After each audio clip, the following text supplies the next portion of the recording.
What if one of humanity's greatest achievements was nothing more than an elaborate Hollywood production? The theory that the 1969 moon landing was faked has been floating around for decades, and it's one of the most iconic conspiracies in modern history. According to believers, the United States staged the entire event in a studio, desperate to beat the Soviet Union in the space race and boost national morale during a time of political and social turmoil. Supporters of the theory point to suspicious elements in the original footage, like the American flag fluttering on a supposedly windless moon, or the oddly perfect lighting that, some say, looks more like a soundstage than outer space. Then there's the absence of stars in the lunar sky, the strange shadows, and the claim that director Stanley Kubrick was hired to help choreograph the entire illusion. NASA, of course, denies everything, and there's plenty of scientific evidence to support the landing: moon rocks, telemetry data, and the testimony of hundreds of scientists and astronauts. But the theory persists,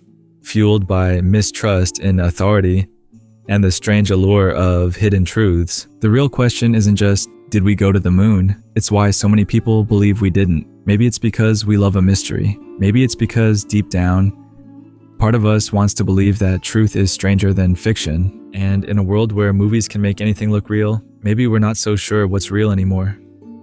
The Earth is flat. It sounds impossible in today's world of satellites and science. But believe it or not, there's a growing number of people who are convinced that the Earth is flat. To flat earthers, everything we've been taught about the globe is a lie, one giant cover-up led by NASA and the world's governments.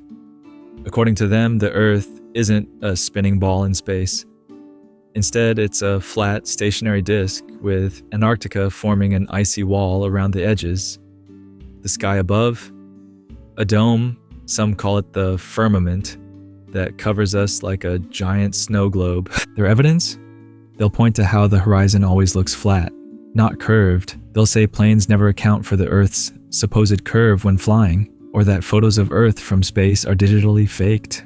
Even gravity, they argue, is just an illusion. Instead, objects fall because the flat Earth is constantly accelerating upward. Now, most scientists would call this absurd, and with good reason. Satellite images, physics, astronomy, and centuries of observations all confirm we live on a sphere. But that hasn't stopped flat Earth conferences, YouTube channels, and online communities from growing year after year. Why does this theory still attract followers? It's not really about the shape of the Earth.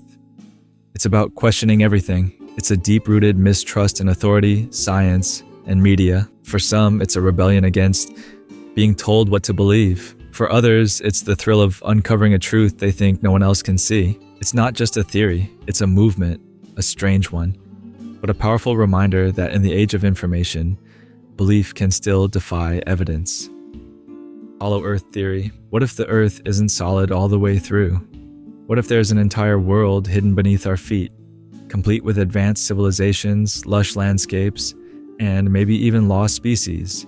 That's the wild claim at the heart of the Hollow Earth theory. Believers argue that instead of a hot, molten core, the Earth is actually hollow, and inside it lies a vast inner world, sometimes called Agartha. Some say it's inhabited by ancient beings far more intelligent than us. Others claim it's a paradise untouched by time, where dinosaurs still roam and UFOs enter through hidden polar openings. This theory dates back centuries, gaining traction in the 17th and 18th centuries with thinkers like Edmund Halley, the same guy who discovered Halley's Comet. But it really took off in the 20th century thanks to stories of explorers who allegedly found entrances to this underground realm at the North and South Poles. There are even rumors that the Nazis were obsessed with finding Agartha, and that modern governments know of its existence but are keeping it a secret. Some Hollow Earth theorists claim UFOs don't come from space, they come from inside. Of course, mainstream science dismisses this as pure fantasy. Seismic data, gravity, and geological studies show no sign of a hollow interior. But that hasn't stopped people from believing or searching. Like many conspiracy theories, Hollow Earth speaks to something deeper, a desire for mystery, for adventure, for the idea that there's more to our world than meets the eye. It's part science fiction, part legend, and 100% mind-bending. NASA is hiding a second sun. You've probably looked up at the sky your whole life and seen just one sun. But what if there were actually two, and NASA's been hiding the second one from us? That's right. Some conspiracy theorists believe our solar system secretly has a second sun. They call it one Nibiru, or Planet X, a mysterious celestial body said to orbit on the fringes of our solar system. Some even claim it's a brown dwarf, invisible to the naked eye but capable of catastrophic effects when it gets too close to Earth. The theory goes like this: NASA and other space agencies have known about this second sun for decades, but have covered it up to avoid mass panic. Supposed sightings of two suns in the sky, caught on camera during sunsets or solar flares, are said to be proof that Nibiru is real and occasionally slips into view. Some believe this hidden sun is responsible for strange weather patterns, increased natural disasters, and even the extinction of ancient civilizations. Others say it's tied to ancient Sumerian text or doomsday predictions, with Nibiru destined to collide with Earth or trigger a global catastrophe. Scientists, of course, roll their eyes. NASA has repeatedly denied the existence of Nibiru, calling it an internet hoax with zero basis in astronomy. The second sun images, usually just lens flares, reflections, or atmospheric illusions, but believers aren't convinced. For them, it's not just about astronomy, it's about deception. If something so massive could be hidden from us, what else don't we know? It's a classic case of cosmic paranoia, and a reminder that when it comes to the universe, some people would rather believe in the unthinkable than trust the official story. The Black Knight satellite, orbiting above us, silent, mysterious, and ancient, is what some call humanity's greatest cosmic mystery, the Black Knight satellite. According to conspiracy theorists, the Black Knight isn't just space debris or a man-made satellite, it's something else entirely. An alien artifact that's been watching Earth for thousands of years. Some believe it was placed in orbit by an ancient extraterrestrial civilization to monitor humanity's progress, or to make sure we don't step out of line. The story traces back to the late 19th century, when inventor Nikola Tesla claimed he received strange radio signals he believed were from another world. Fast forward to the 1950s and 60s, before any official satellites were in place, when both the US and Soviet military picked up unidentified objects orbiting Earth. Some say the object didn't match the trajectory or technology of any known satellite. Then came the photos. In 1998, NASA released images from the ESTS-88 space shuttle mission that appeared to show a large, oddly shaped object floating in low Earth orbit. To believers, this was visual confirmation. To NASA, just a thermal blanket accidentally released during a spacewalk. But of course, the legend only grew. The Black Knight has since become a favorite among alien watchers and deep space conspiracy theorists. They say it's not debris, it's a deliberate, intelligent creation, a kind of interstellar Big Brother quietly circling the globe. Real or not, the Black Knight raises a compelling question. If an alien race was watching us, would we even know? Because sometimes the scariest mysteries are the ones hiding in plain sight, right above our heads. Reptilian aliens control the world. It sounds like pure science fiction, shape-shifting lizard people secretly ruling the planet. But for a surprisingly large group of conspiracy theorists, it's a terrifying reality they claim the world refuses to see. This theory, popularized by former British sports broadcaster David Icke, suggests that many world leaders, celebrities, and influential figures are actually reptilian aliens disguised as humans. These beings, often referred to as the Anunnaki, are said to have originated from the Draco constellation and came to Earth thousands of years ago. Their goal? World domination through manipulation, fear, and control. According to Icke and his followers, these reptilians have infiltrated every major institution: governments, royal families, banks, corporations, and the entertainment industry. They claim that figures like the British royal family, past US presidents, and Hollywood elites are either part of the reptilian bloodline or under their control. How do they supposedly hide in plain sight? Shapeshifting. That's right. Reptilians are said to be able to take human form, but occasionally glitch. Caught on video with flickering eyes, strange body movements, or distorted facial features. Thousands of videos online claim to show these moments, though most can be explained by video compression, lighting, or pure imagination. Still, the theory persists, partly because it taps into deeper fears. The idea that those in power aren't just corrupt, but inhuman. It's a metaphor for manipulation, deception, and the feeling that we're being controlled by forces we can't see or understand. Critics argue this theory is not only absurd, but dangerously dehumanizing. They say it oversimplifies complex systems of power and can be used to promote anti-Semitic or xenophobic ideas under the guise of lizard people. But for believers, it's not just a theory, it's a wake-up call, a warning that everything we think we know about who's really in charge might be a carefully crafted illusion. Whether you see it as a literal truth or a symbolic one, the reptilian conspiracy grabs hold of a primal fear that behind the smiling faces of our leaders might lurk something far more cold-blooded. Area 51 alien experiments, tucked deep in the Nevada desert, surrounded by fences, guards, and endless no trespassing signs, lies one of the most mysterious places in America, Area 51. Officially, it's an Air Force testing facility. Unofficially, it's the epicenter of alien conspiracy theories worldwide. For decades, Area 51 has fueled speculation that the US government is hiding something not of this earth. According to believers, the military base isn't just testing experimental aircraft. It's reverse engineering crashed alien spacecraft, storing extraterrestrial bodies, and possibly even conducting interspecies experiments. The most famous story centers on the 1947 Roswell incident. When a mysterious object crashed in New Mexico, the military initially said it was a flying disc, only to later claim it was a weather balloon. Conspiracy theorists argue that this was a sloppy cover-up, and that the wreckage and alien bodies were taken straight to Area 51. From there, the legends grew. Whistleblowers like Bob Lazar claimed to have worked at a secret site near Area 51, where he allegedly saw saucers being tested and studied. Lazar's claims were never confirmed, but his interviews ignited the public imagination. In 2013, the CIA finally admitted Area 51 exists, though it insisted the base was only used to test spy planes like the U-2 and SR-71 Blackbird, but that only fanned the flames. If they lied about the base's existence for decades, what else are they still hiding?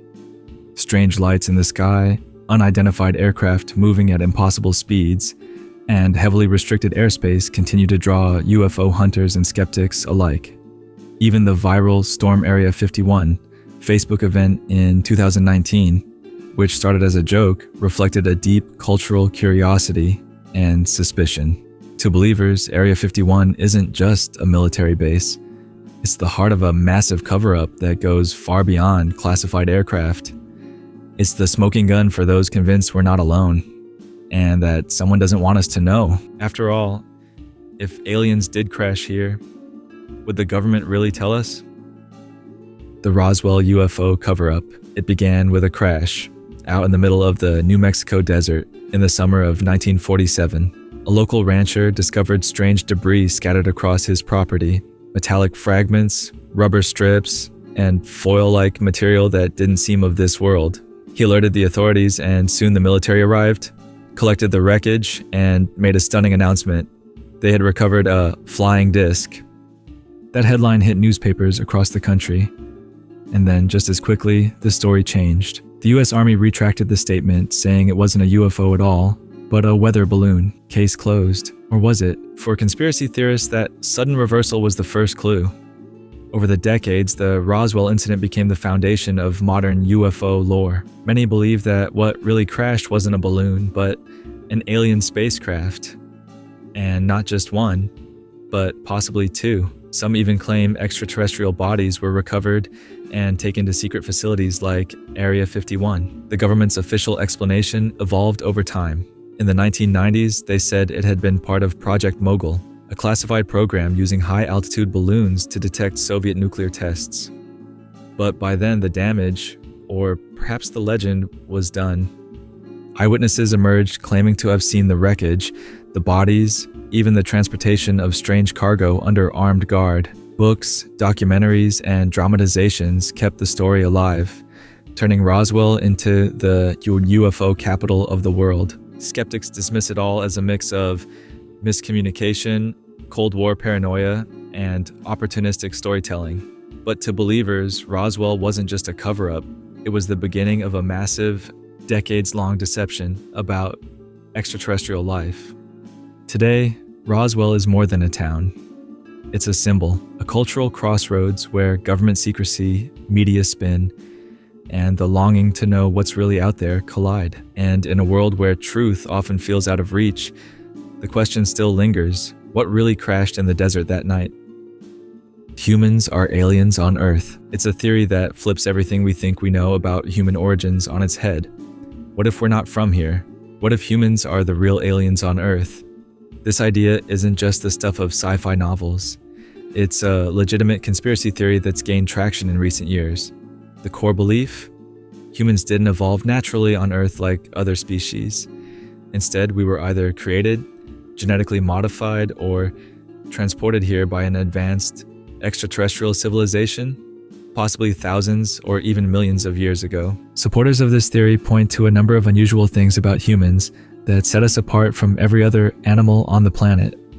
For example, humans suffer from chronic back pain, which some claim is because we're not designed for Earth's gravity. We get sunburned more easily than other animals.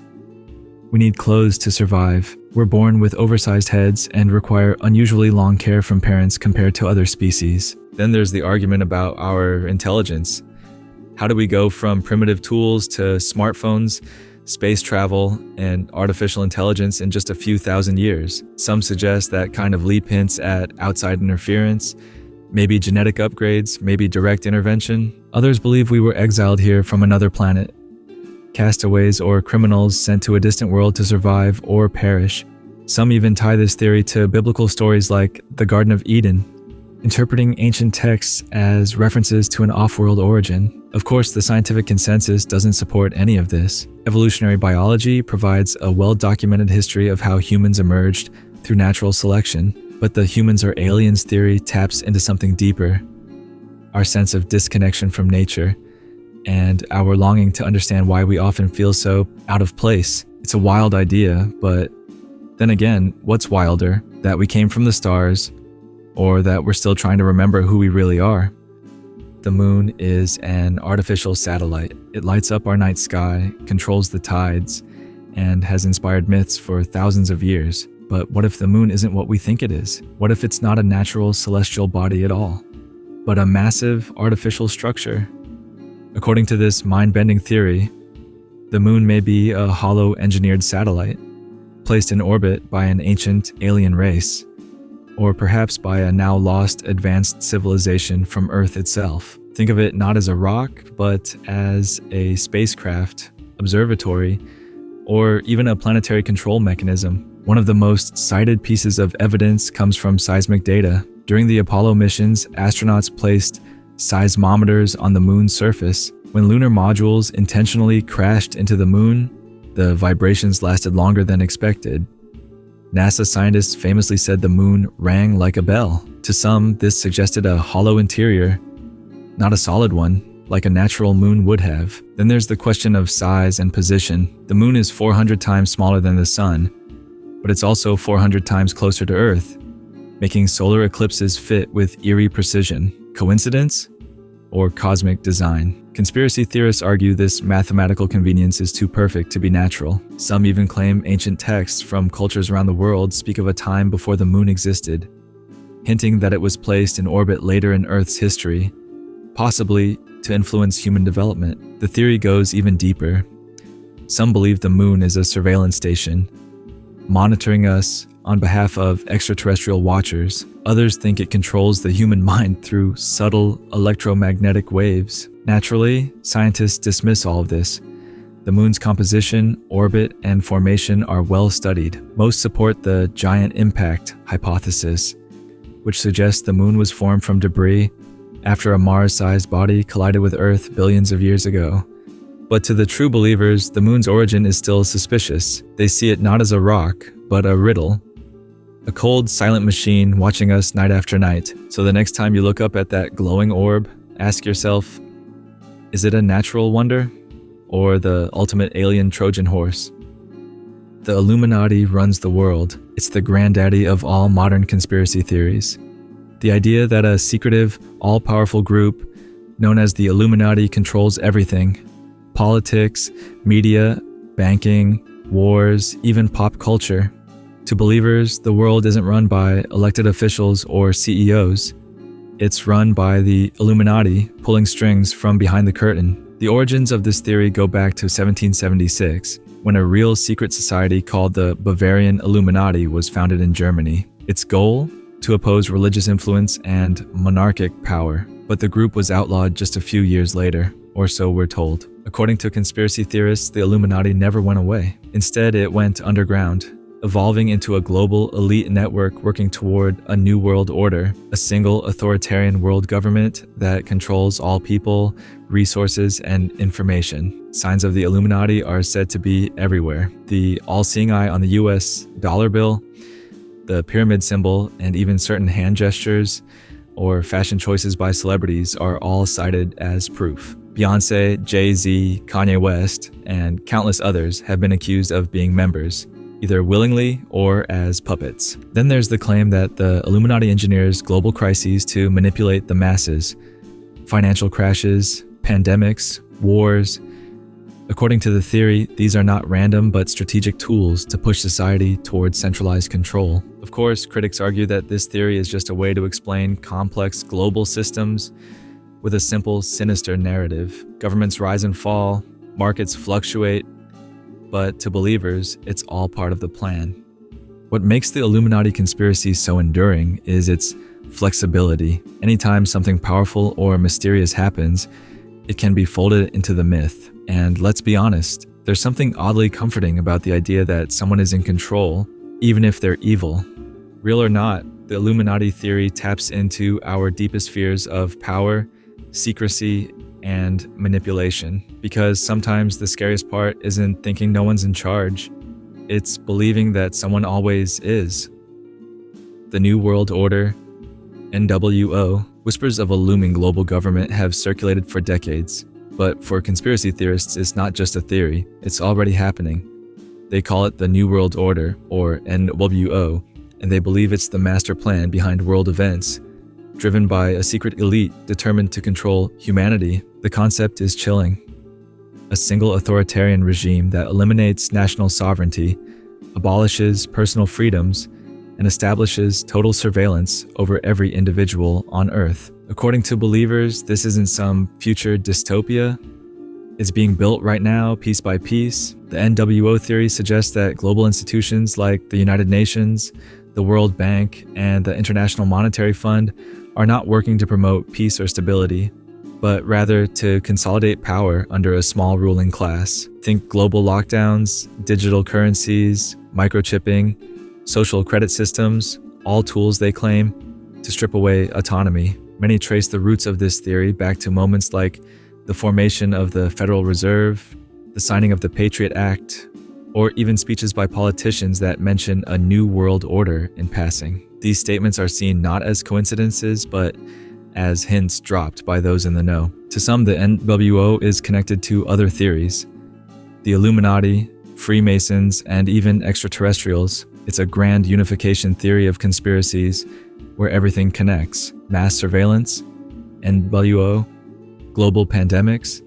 engineered to push control, climate change agendas, a smokescreen to regulate human behavior. Critics argue the NWO theory is fueled by fear, paranoia, and misinformation. They say it oversimplifies complex issues and can be used to push dangerous rhetoric or justify extremism. But still, the idea persists. In an increasingly interconnected world where technology knows no borders and major decisions are made behind closed doors, some people find it easier to believe in a grand plan than in chaotic coincidence. Because when power becomes invisible, the imagination fills in the blanks. And in those shadows, the NWO is always watching. Absolutely. Here are the next 3 theories. each one expanded into a 350 to 400 word video essay segment, continuing the same engaging tone. Chemtrails control our minds. Look up, you see a plane slicing through the sky, leaving a long white trail behind it. Most people don't give it a second thought, but to conspiracy theorists, those streaks, known as chemtrails, aren't harmless water vapor. They're a weapon, a secret method of population control. According to the chemtrail theory, governments around the world are dispersing chemicals into the atmosphere via high-flying aircraft. The reasons vary depending on who you ask. Some say it's for mind control, others say it's to weaken immune systems, affect weather patterns, or even sterilize populations. The key idea is this: those long-lasting white trails you see in the sky aren't normal contrails. They're chemical agents deliberately sprayed without public consent. Supporters of the theory point to the increasing frequency and persistence of these trails in the sky. They ask why some planes leave quickly disappearing contrails, while others seem to stretch across the horizon for hours. Some claim that after heavy chemtrail activity, they feel fatigued, anxious, or sick. Physical evidence, they say, that something is being done to us from above. Of course, scientists and aviation experts say this is nonsense.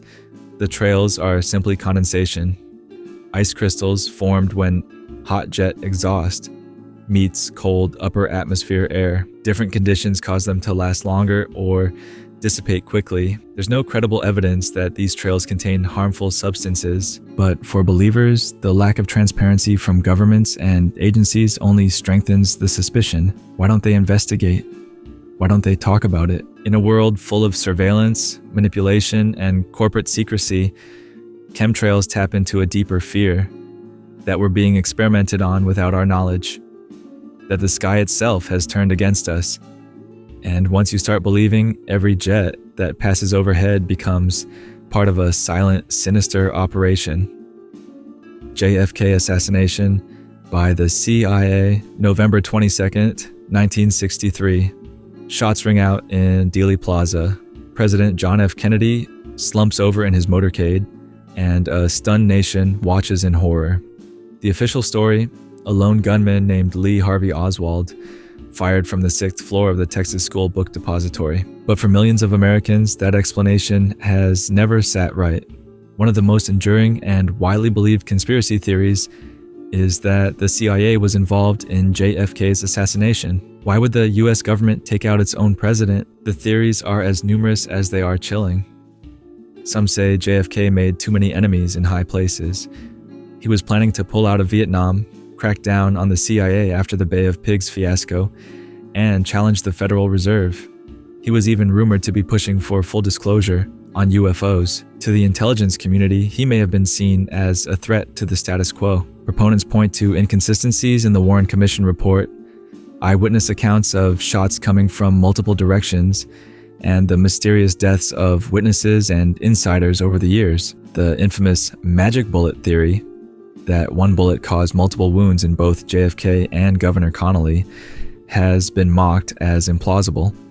And then there's Oswald himself. Just days after the assassination, he was murdered on live television by Jack Ruby, preventing a trial and silencing the only suspect forever. Critics say the CIA theory is based on speculation, not solid evidence, but documents released in recent years show that the agency withheld information from investigators, and that alone has fueled decades of suspicion. In the eyes of conspiracy theorists, JFK wasn't killed by a madman.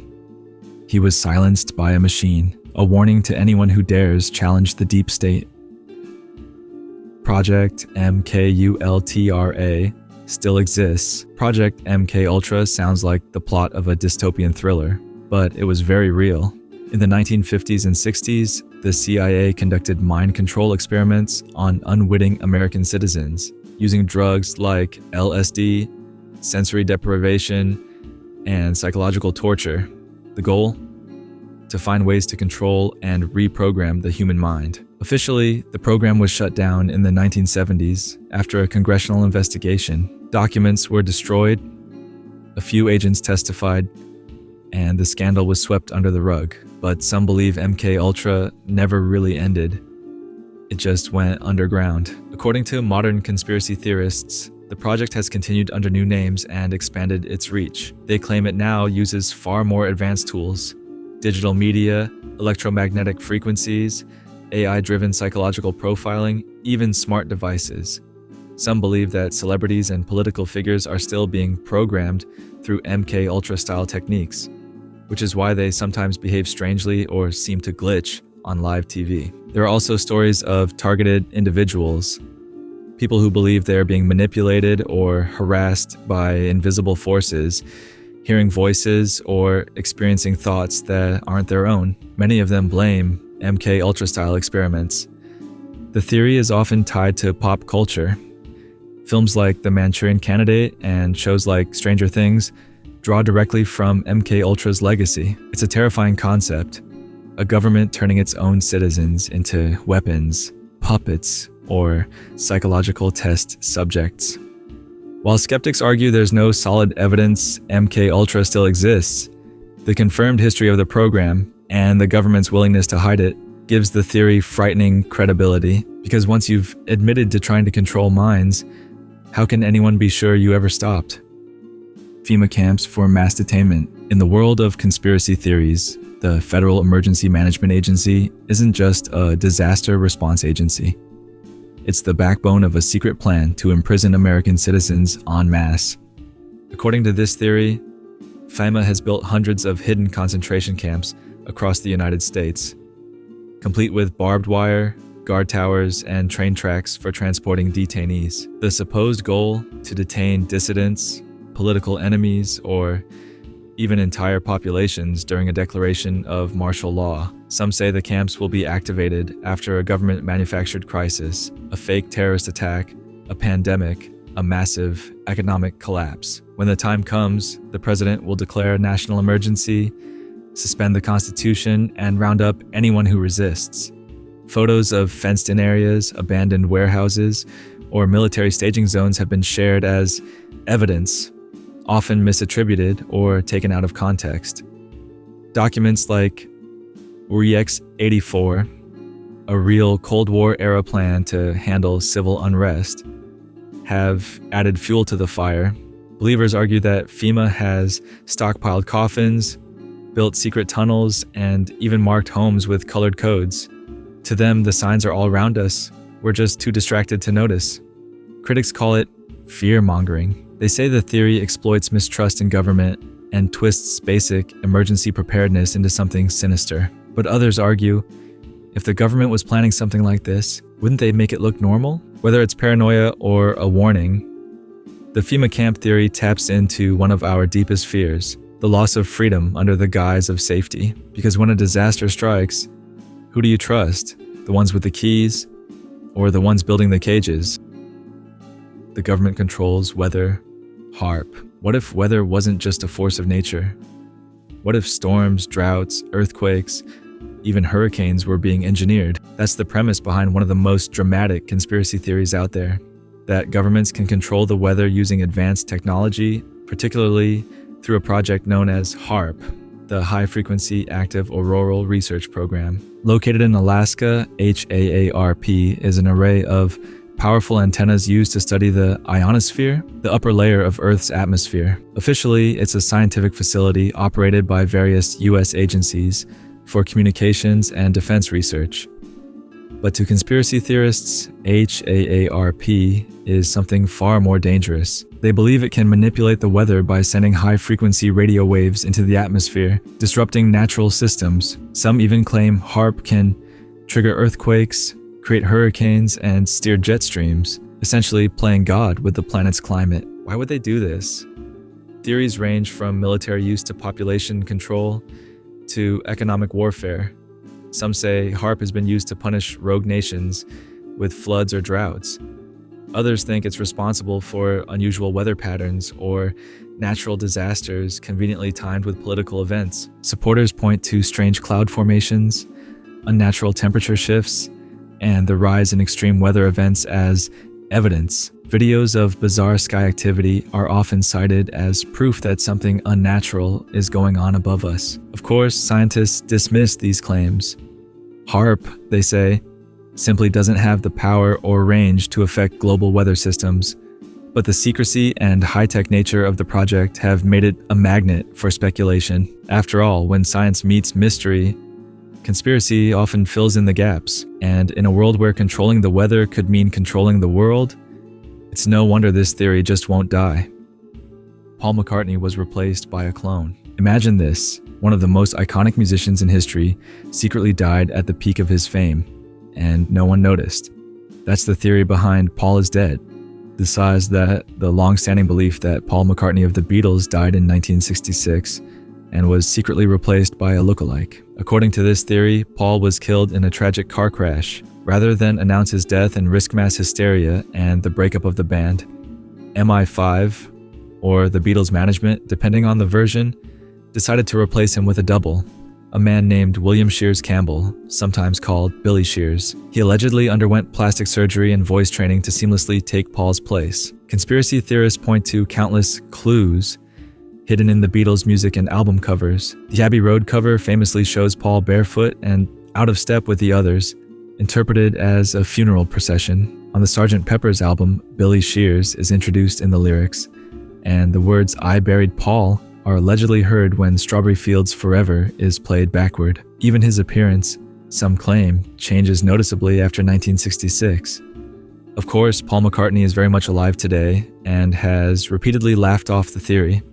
He even cheekily titled a live album Paul is Live in the 1990s. Most of the so-called evidence has been debunked as coincidence, overanalysis, or fans just having a little too much fun. Still, the theory remains one of the most entertaining in pop culture. It taps into something larger, our fascination with celebrity, identity, and hidden messages. It's less about whether Paul actually died, and more about the idea that even the most public lives can hide the strangest secrets. Because when it comes to rock and roll, nothing grabs attention quite like a perfectly placed mystery. COVID-19 was engineered as a bioweapon. In 2020, the world changed almost overnight. A novel coronavirus, COVID-19, swept the globe, locking down cities, crashing economies, and claiming millions of lives. But as the world scrambled for answers, a darker theory began to spread. What if this wasn't an accident of nature? What if COVID-19 was engineered? The bioweapon theory suggests that the virus was created, or at least manipulated, in a lab, either as a deliberate weapon or as part of an experiment that spiraled out of control. Some versions claim it was released intentionally by a foreign government. Others say it escaped due to a lab accident. The Wuhan Institute of Virology is often at the center of these claims. Supporters point to the virus's unusual traits, its high transmission rate, its ability to infect asymptomatically, as signs of design. They question the proximity of the outbreak to a high-security lab and raise eyebrows at how swiftly the virus circled the globe. They also note how quickly governments mobilized massive surveillance, lockdowns, and vaccine mandates, interpreted by some as signs of premeditated control. The theory gained traction despite the World Health Organization and most scientists maintaining that the virus likely originated from a natural source, like a bat or a pangolin. But the lack of transparency in the early days of the outbreak and the political tensions that followed only added fuel to the fire. To skeptics, this theory is dangerous misinformation that distracts from real solutions and stokes xenophobia. But to believers, it's the uncomfortable truth that the pandemic wasn't just a health crisis, it was a test run for global control. It's a theory that reflects a terrifying modern anxiety that science, politics, and secrecy may be colliding in ways we still don't fully understand. Hitler escaped to Argentina. History tells us that Adolf Hitler died by suicide in his Berlin bunker in April 1945 as Allied forces closed in, but not everyone believes the story ended there. According to a long-standing conspiracy theory, Hitler faked his death and escaped to Argentina, where he lived out his life in hiding. The theory gained momentum after the war, when Nazi hunters discovered dozens of high-ranking officials had indeed fled to South America. Argentina, in particular, became a well-known refuge, providing visas and protection for former Nazis. If Eichmann and Mengele could disappear for years, some asked, why not Hitler? Supporters of this theory claim Hitler was flown out of Berlin by loyal officers and taken by submarine to Argentina. There he supposedly lived under an alias in a German-speaking village in the Andes, possibly fathering children and continuing to influence secret Nazi operations. Declassified FBI documents have only fueled speculation. Reports from agents claim to have received tips about a man resembling Hitler seen in Argentina as late as the 1950s. While never confirmed, these documents suggest the possibility was taken seriously enough to investigate. Skeptics and historians say this is all fiction. Dental records, eyewitness testimony, and Soviet autopsy reports all point to Hitler's death in Berlin. The theory, they argue, is fueled more by wishful thinking and Cold War paranoia than hard evidence. Still, it captures the imagination. The idea that one of history's most infamous villains slipped away unnoticed is both horrifying and fascinating. It challenges our trust in the historical record and reminds us that even the past can feel uncertain when it's shrouded in smoke and secrets. Because if Hitler did escape, what else don't we know? The Titanic was sunk deliberately. Everyone knows the story of the Titanic, the unsinkable ship that tragically struck an iceberg on its maiden voyage in 1912, killing over 1,500 people. But what if that iceberg wasn't the true cause? What if the Titanic's sinking was no accident, but an inside job? According to this theory, the Titanic was deliberately sunk as part of an elaborate insurance scam, or to eliminate powerful individuals who opposed a global financial agenda. The main target, several wealthy and influential men on board, including John Jacob Astor, Benjamin Guggenheim, and Isidor Straus, all known to oppose the creation of the Federal Reserve, which was formed just a year later in 1913. Some theorists believe financier J.P. Morgan, who had a hand in funding the ship's parent company, planned the disaster. Interestingly, Morgan was scheduled to be on the Titanic but canceled at the last minute, sparking suspicions. Another version suggests the ship that sank wasn't even the Titanic, but its nearly identical sister ship, the Olympic, which had been damaged in an earlier accident. Supposedly, it was swapped out in secret, then sunk intentionally to collect insurance money. Skeptics call this theory far-fetched. They argue there's no hard evidence of a ship switch, and the idea of murdering over 1,500 people for profit or politics is beyond belief. But for conspiracy theorists, the Titanic is more than a ship. It's a symbol of the elite's willingness to sacrifice lives for power. After all, who controls history, the survivors or the storytellers? Napoleon was poisoned by the British. Napoleon Bonaparte, one of the most brilliant military minds in history, died in exile in 1821 on the remote island of St. Helena. The official cause, stomach cancer, but some believe his death was far more sinister. According to this theory, Napoleon was poisoned by the British to ensure he would never return to power. The evidence? Traces of arsenic found in samples of his hair. Multiple tests conducted on hair preserved from the time of his death revealed elevated arsenic levels, far above what would be expected from environmental exposure. While arsenic was common in wallpaper and medicines during that era, some experts argue the levels were too high to be accidental. Supporters of the theory point out that Napoleon had many enemies, and his exile was a constant source of tension. British officials, who were tasked with guarding him, had both motive and opportunity. Some even suggest he was slowly poisoned over time to make his death appear natural. There's also speculation that French royalists may have been involved, fearing Napoleon's potential return would reignite revolution. With Europe barely recovering from the Napoleonic Wars, no one wanted to see him rise again. Skeptics counter that the arsenic could have come from his surroundings or from preservatives used in embalming. They argue that stomach cancer was common in his family and his symptoms matched the disease. Still, the idea that one of history's most famous leaders was silently assassinated lingers. It's a tale of revenge, politics, and empire. The perfect recipe for a slow, subtle murder. Because sometimes the deadliest weapon isn't a cannon, it's a teacup. The Library of Alexandria still exists, hidden. The Library of Alexandria was one of the greatest wonders of the ancient world, a massive repository of human knowledge, science, philosophy, and literature. Destroyed by a fire, war, or neglect, depending on which story you believe. It's said that nearly 400,000 scrolls were lost forever. But what if they weren't lost? What if they were hidden? This theory suggests that the library, or at least parts of its priceless collection, was not destroyed at all, but secretly relocated and preserved by powerful individuals or secret societies. Some say the knowledge was moved to the Vatican archives. Others believe it was taken to underground vaults in Egypt, guarded by mystery cults or descendants of ancient scholars. Why hide it? Because that knowledge was dangerous. It may have contained advanced mathematics, early astronomy, or even forbidden information about humanity's origins. Some believe ancient texts within the library held records of lost civilizations, alien visitations, or technologies that could alter the balance of power on Earth. The theory is fueled by the fact that we know very little about the actual destruction of the library. No one can say for sure how or when it happened, and there are tantalizing accounts of surviving works being copied or transported before the final fall. The Vatican in particular is often named in this theory, due to its famously secret archives and long-standing control over religious and historical narratives. Skeptics dismiss the idea as romantic fantasy, but the possibility that the greatest treasure trove of ancient knowledge didn't vanish, just vanished from public view, that keeps the mystery alive. Because maybe the past isn't lost, it's just locked away, waiting for the right moment to return.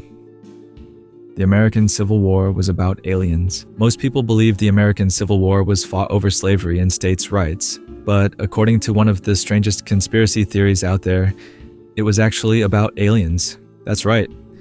Some theorists claim that the conflict between the Union and the Confederacy masked a much bigger war, a battle over extraterrestrial technology discovered in the early 1800s. According to this theory, both sides were secretly racing to control powerful alien artifacts, possibly hidden in the Appalachian Mountains or deep in the South. The theory suggests that crashed UFOs, ancient alien ruins, or even alien visitors had made contact with early Americans. These technologies, if weaponized, could shift the global balance of power. Some believe Abraham Lincoln was aware of these discoveries and sought to keep them under government control, while the Confederacy aimed to harness them independently. There's even a bizarre claim that some Civil War-era weaponry, like early repeating rifles or ironclad warships, was far too advanced for the time and may have been reverse engineered from alien designs. Others point to mysterious disappearances, strange weather events, and unexplained phenomena recorded in diaries and newspapers during the war years. Historians, of course, reject this theory completely. There's no physical evidence, no documentation, and no credible eyewitness accounts. But like many outlandish conspiracies, this one survives because it offers a new lens through which to view a well-known story. After all, what's more intriguing than rewriting history, especially when it means our biggest battles may have had an otherworldly motive? Ancient Rome never existed. What if the Roman Empire, the foundation of Western civilization, never actually existed? That's the core of one of the most shocking historical conspiracy theories, that ancient Rome, as we know it, was entirely fabricated during the Renaissance. According to believers, most of Roman history was invented by later historians and the Catholic Church to create a golden age that justified modern power structures. They argue there's little direct evidence from the supposed time of the Roman Empire. Most Roman manuscripts come from much later, and much of the architecture attributed to Rome could have been built in the Middle Ages. They also point to inconsistencies in timelines, missing documentation, and linguistic anomalies in ancient texts. One theory even claims that the Renaissance wasn't a rebirth of classical knowledge. It was the birth of that knowledge. Forgers, scholars, and religious leaders created entire histories, empires, and characters to legitimize the Church's authority and connect Europe to a fabricated, glorious past. Critics of this theory say it's absurd. Archaeological evidence of Roman infrastructure, coins, roads, and ruins is overwhelming. The Roman influence on law, language, and engineering is deeply embedded in societies across Europe and beyond. But the theory lingers in fringe circles, largely because it questions something we rarely doubt: the timeline of civilization itself. If something as massive as the Roman Empire could be made up, what else have we accepted without question? The Middle Ages were faked. Phantom time hypothesis. According to traditional history, the Middle Ages spanned roughly from the 5th to the 15th century, 1,000 years of castles, plagues, knights, and feudal kingdoms. But the phantom time hypothesis claims that 300 of those years never actually happened. This theory, proposed by German historian Herbert Illig in the 1990s, suggests that the early Middle Ages, the period from 614 to 911 AD, were fabricated.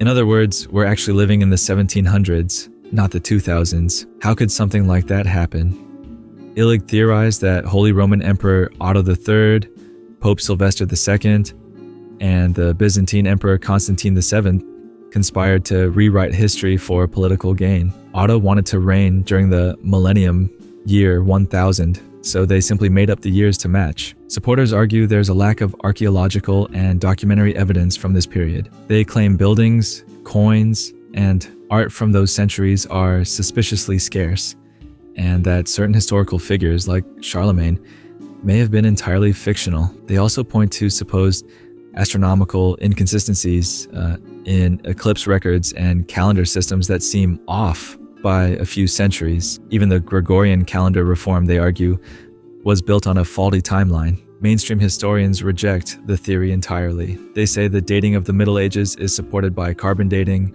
tree rings, and a wide range of independent sources from around the world. But to believers, phantom time reveals just how easily history can be bent, stretched, or completely invented.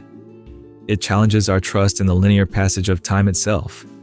Because if someone could add 300 fake years to the calendar, what time is it really? The Founding Fathers were occultists. They're celebrated as patriots, philosophers, and visionaries. But what if America's founding fathers were something else entirely? According to some conspiracy theorists, many of them weren't just statesmen.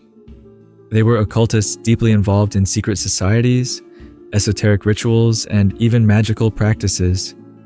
This theory centers on the belief that the founding fathers, particularly figures like George Washington, Benjamin Franklin, and Thomas Jefferson, were high-ranking Freemasons, and that the United States itself was founded not just as a democracy, but as a symbolic temple of hidden power. Supporters of this idea point to the heavy use of Masonic symbols in American architecture and iconography. The most obvious, the Great Seal on the back of the US dollar bill, a pyramid with an all-seeing eye, Latin phrases, and numerical symbolism, all of which are tied to Masonic and occult traditions. Then there's the layout of Washington, D.C.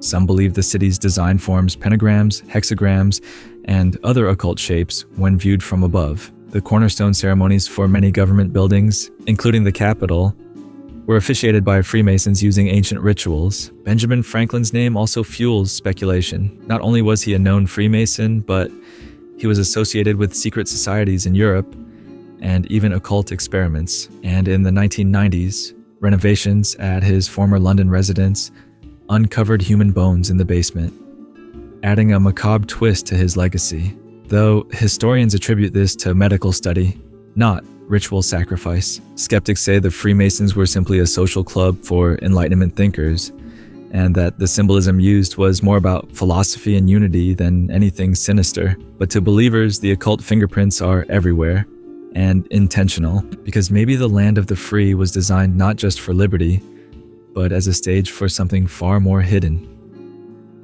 The British royal family are lizard people. It sounds like the plot of a sci-fi movie, but to some, it's very real. The belief that the British royal family and other global elites are not human at all. They're reptilian shapeshifters masquerading as people, part of a centuries-old alien bloodline, secretly controlling humanity. This theory was popularized by David Icke, a former footballer turned conspiracy theorist, who claims that reptilian extraterrestrials from the Draco star system infiltrated Earth's power structures thousands of years ago. These beings supposedly evolved to blend in with humans, but their true, scaly forms occasionally glitch under stress or in moments of exposure. According to believers, the royal family, especially Queen Elizabeth II and now King Charles III, are key figures in this reptilian network.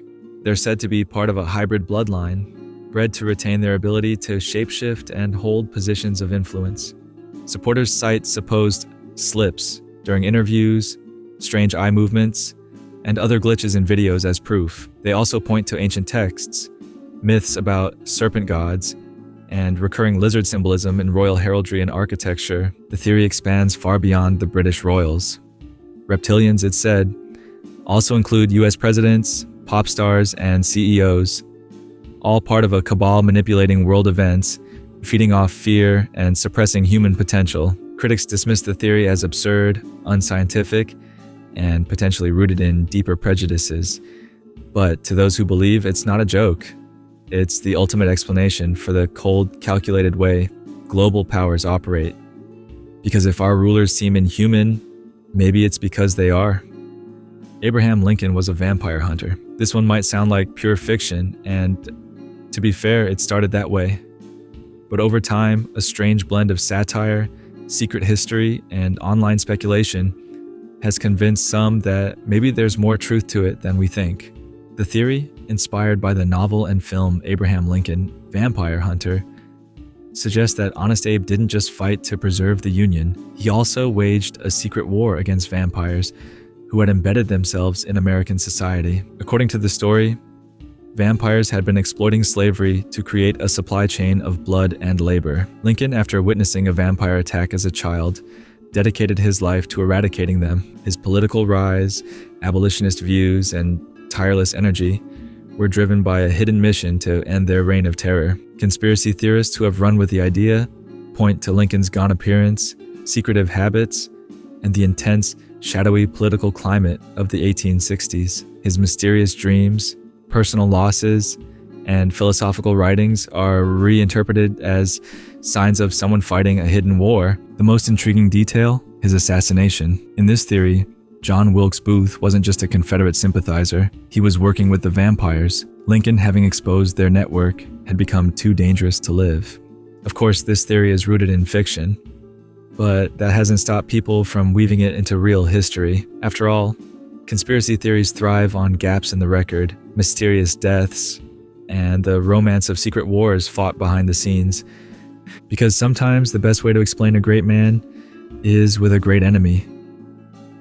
The Vatican hides alien knowledge. The Vatican, home to the Pope, the heart of Catholicism, and one of the oldest institutions on Earth, is steeped in mystery. But according to some conspiracy theorists, it's hiding far more than ancient manuscripts and religious relics. It's hiding proof of alien life. This theory claims the Vatican not only knows we're not alone in the universe, but that it's actively concealing contact, evidence, and ancient knowledge of extraterrestrial beings. Some even believe that the Church has been interacting with alien entities for centuries. Why would the Vatican keep this a secret?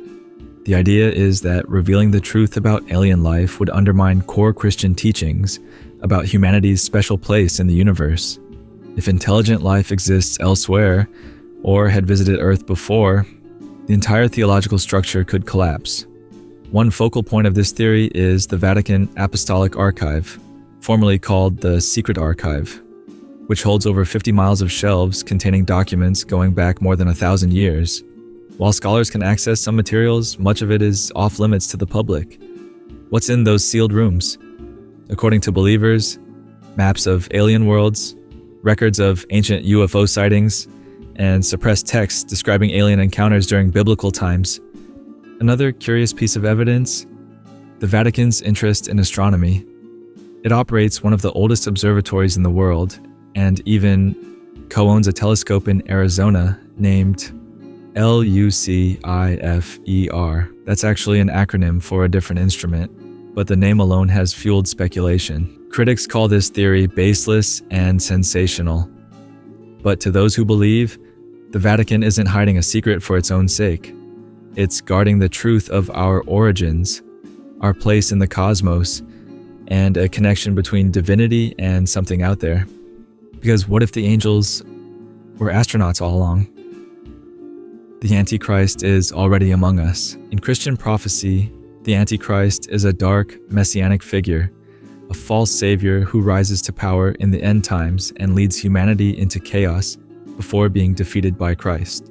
But according to conspiracy theorists, the Antichrist isn't just a prophecy. He's here, right now, living among us. The theory goes that the Antichrist will appear as a charismatic world leader, smart, persuasive, and promising peace, only to later reveal a hidden tyrannical agenda. Some believe he'll come through politics. Others say he'll rise in religion, finance, or even technology. Either way, he'll control the masses through lies, manipulation, and ultimately global rule. Theories about who he is have shifted with the times. In the past, people accused Napoleon, Hitler, or even various US presidents. In more recent years, tech billionaires like Elon Musk or Mark Zuckerberg have been named, with claims that their influence over AI, social media, and surveillance aligns with biblical warnings of a beast system tracking every human being. Many point to the idea of a one world government or digital currency as signs of the Antichrist's coming control. Others reference natural disasters, wars, and cultural shifts as evidence that the end times are unfolding. Still, religious scholars argue that most Antichrist predictions are based on loose interpretations and fear-based readings of Scripture. The Bible itself contains vague and symbolic language, ripe for reinterpretation in every generation. But conspiracy theorists are convinced. To them, the signs are everywhere. Mass deception, collapsing morality, surveillance tech, false prophets, and at the center of it all, they say, is a calm, smiling face. Because the scariest villains don't announce themselves, they blend in. Jesus had alien powers. Was Jesus Christ a divine being or an extraterrestrial visitor? That's the question at the core of one of the most mind-bending religious conspiracy theories, that Jesus wasn't the Son of God in a traditional sense, but a being from another world, one sent to Earth with advanced abilities far beyond what humans could comprehend at the time.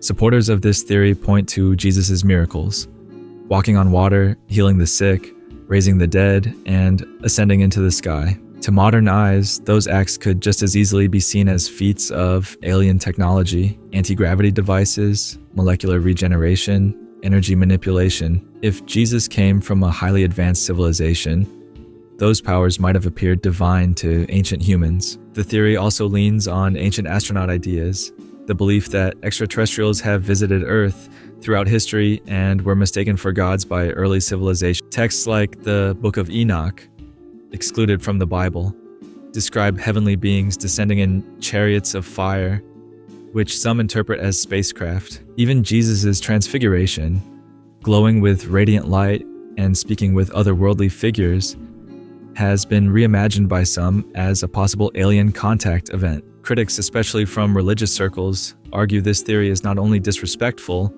but based on stretching metaphors and myths far beyond their context. They say the stories of Jesus are symbolic, spiritual, and grounded in faith, not science fiction. But for those who blend ancient religion with modern ufology, Jesus represents a bridge between heaven and the stars, a cosmic messenger, a being whose teachings still resonate, regardless of whether he came from the clouds above or galaxies far away. Because sometimes the divine and the alien aren't so different after all.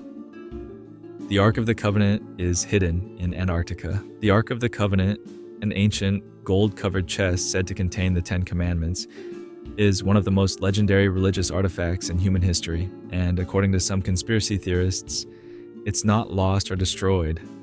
It's hidden in Antarctica. Traditionally, the Ark's last known location was the first temple in Jerusalem, but after the Babylonians sacked the city in 587 BCE, it vanished from the historical record. While some believe it's hidden in Ethiopia or buried under the Temple Mount, this theory takes things much, much farther south. The idea is that during World War II, the Nazis, obsessed with occult relics, searched the globe for powerful artifacts, including the Ark. Some claim they found it and transported it to a secret base in Antarctica, where they established underground bunkers. After the war, the US supposedly took over the site during Operation High Jump, a real military mission that sent thousands of troops to the icy continent in 1946 to 47. Why Antarctica? Believers say the extreme isolation and harsh conditions make it the perfect place to conceal something world-altering. They claim satellite images show strange entrances in the ice,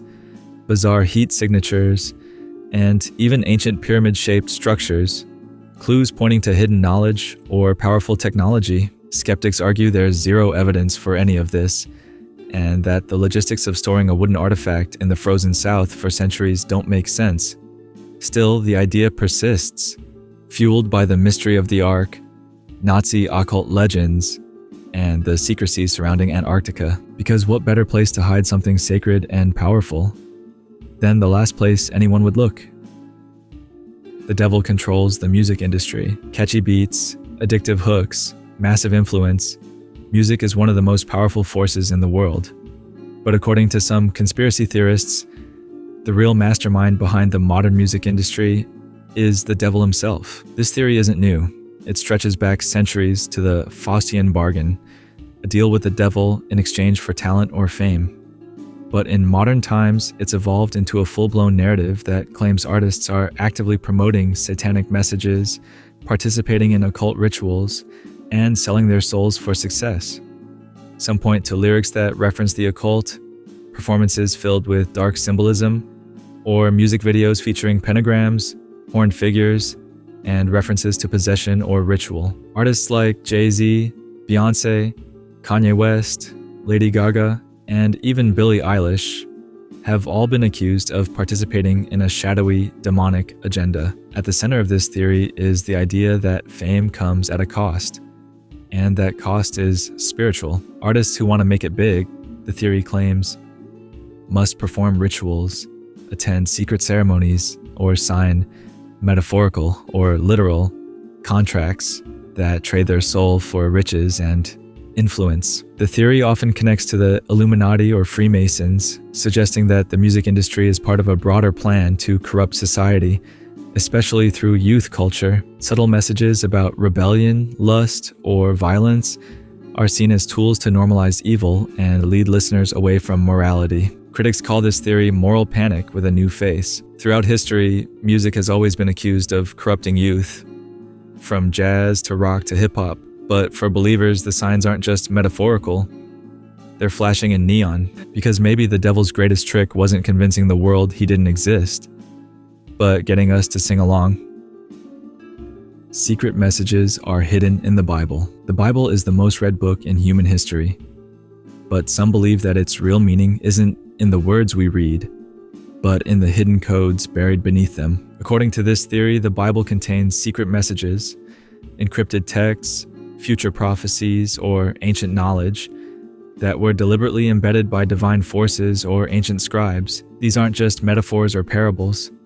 They're literal hidden messages that require decoding. The most well-known version of this theory is the Bible Code, or Torah Code. In the 1990s, researchers claimed that by skipping specific sequences of letters called equidistant letter sequences, or ELS, you could find words and phrases predicting major events, like the Holocaust, 9/11, or assassinations. Others believe the original Hebrew and Greek texts contain numeric patterns, sacred geometries, or esoteric references that have been suppressed or mistranslated over time. The Kabbalistic tradition, for example, sees the Torah as not just a book of law, but a complex web of mystical codes meant to connect humans with the divine. There are even claims that the Bible contains instructions for unlocking free energy, portals to other dimensions, or the secrets of human consciousness, if only we knew how to read it correctly.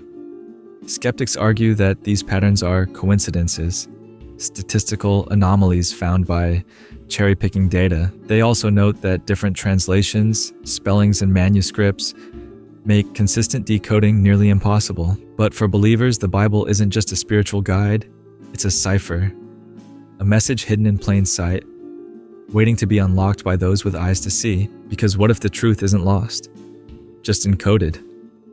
Satanic rituals at Bohemian Grove, deep in the redwood forests of Northern California, lies Bohemian Grove, a secluded, heavily guarded campground where some of the world's most powerful men gather every summer for what they call a retreat. But according to conspiracy theorists, it's not just a vacation. It's a place of dark rituals, occult ceremonies, and possibly satanic worship. Bohemian Grove has been around since the 1870s, founded by the Bohemian Club, an elite, all-male group of artists, businessmen, politicians, and global influencers.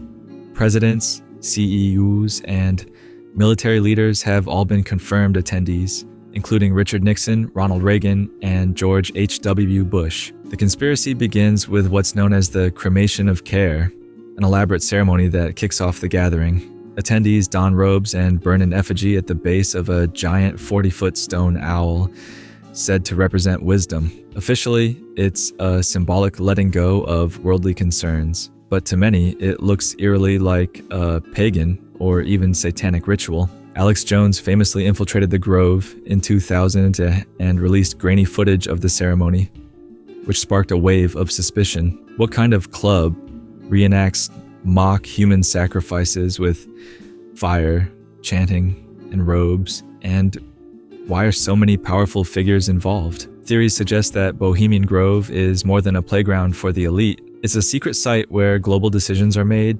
alliances are formed, and dark spiritual forces are invoked. Some believe the owl symbolizes Moloch, an ancient deity associated with child sacrifice, though there's no solid historical connection. Critics say it's just theater, an old-school fraternity ritual with no real meaning. But for believers, the secrecy, symbolism, and VIP guest lists say otherwise. Because when the world's power players gather in the woods, you have to wonder what they're really burning in that fire. The world will end because of the rapture in insert year. The idea that the world will end in a burst of divine judgment is as old as religion itself. But in modern times, the concept of the rapture, a sudden supernatural event where believers are taken to heaven and non-believers are left behind, has become a central part of countless doomsday conspiracy theories. According to this belief, based on specific interpretations of Christian scripture, especially the book of Revelation and 1 Thessalonians, the rapture will happen before a period of chaos known as the tribulation. During this time, a global dictator, possibly the Antichrist, will rise, and the world will be plunged into war, famine, and destruction. But here's where it gets conspiratorial. Certain pastors, YouTubers, and self-proclaimed prophets have repeatedly claimed to know exactly when it will happen, whether it's 2000, 2012, 2020, or next year. Someone is always naming a new date and insisting it's the final one. Entire online communities monitor blood moons, solar eclipses, earthquakes, and global events, interpreting them as signs of the approaching rapture. Some even claim governments are aware of the coming apocalypse and are building bunkers for the elite.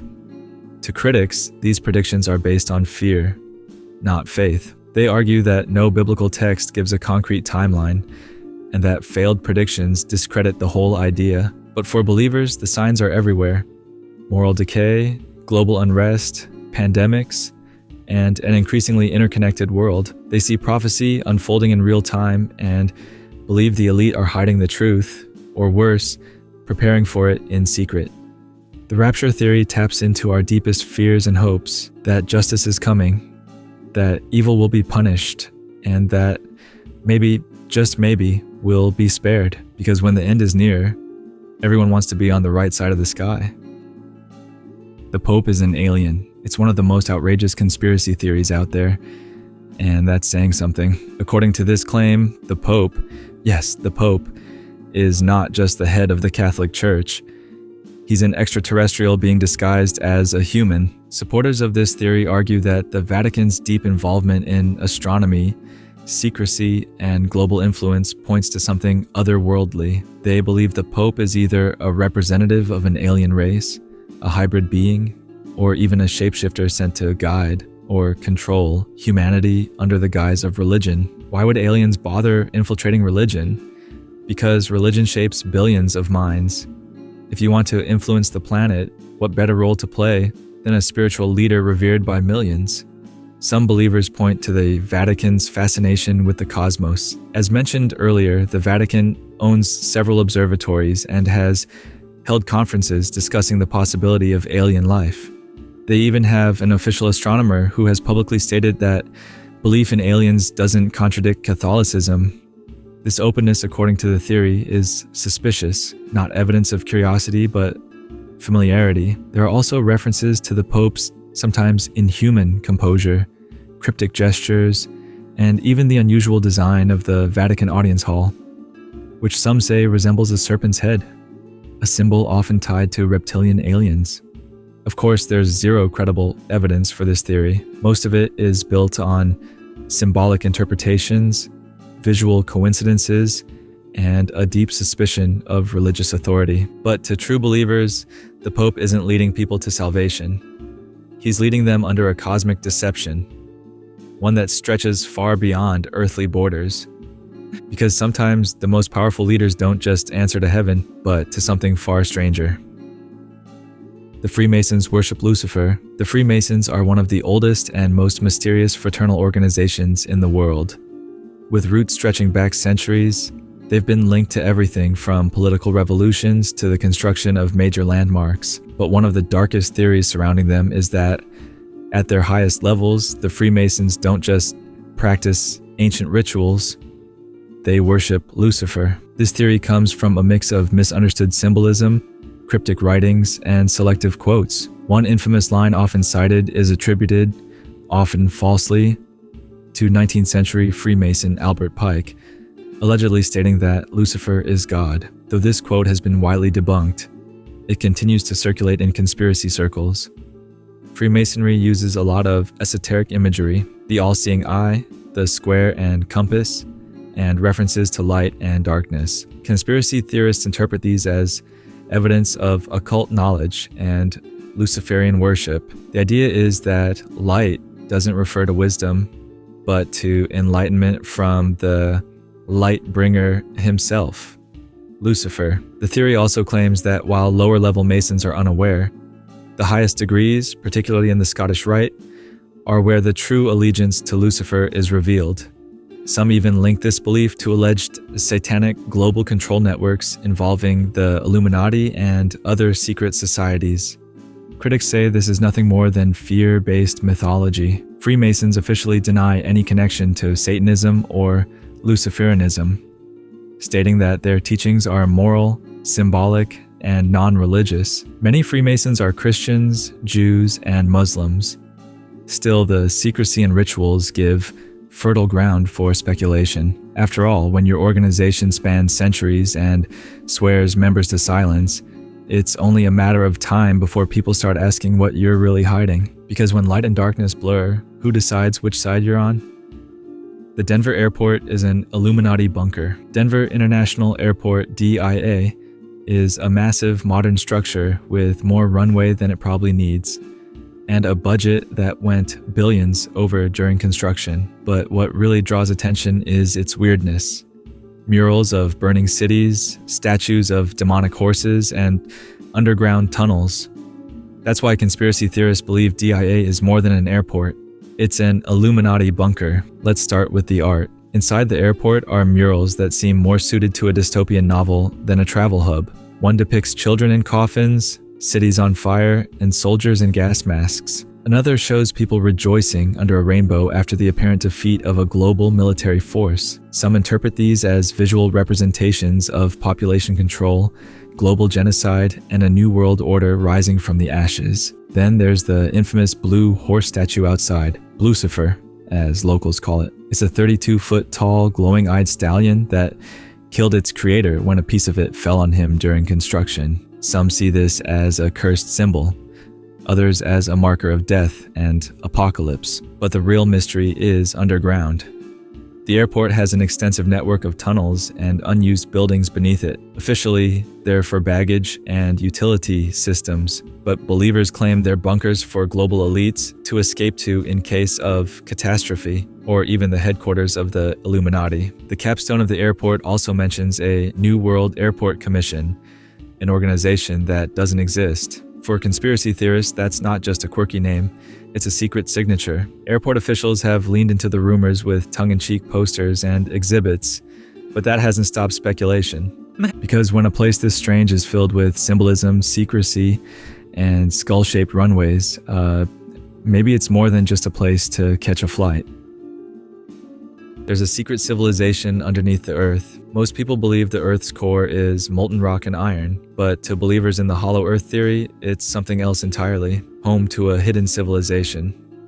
According to this theory, the Earth is hollow and contains vast inner realms, complete with entire cities, advanced technology, and even strange beings. These inner world inhabitants are said to be either ancient humans who moved underground long ago, alien refugees, or a superior race that never surfaced. The entrances, the North and South Poles.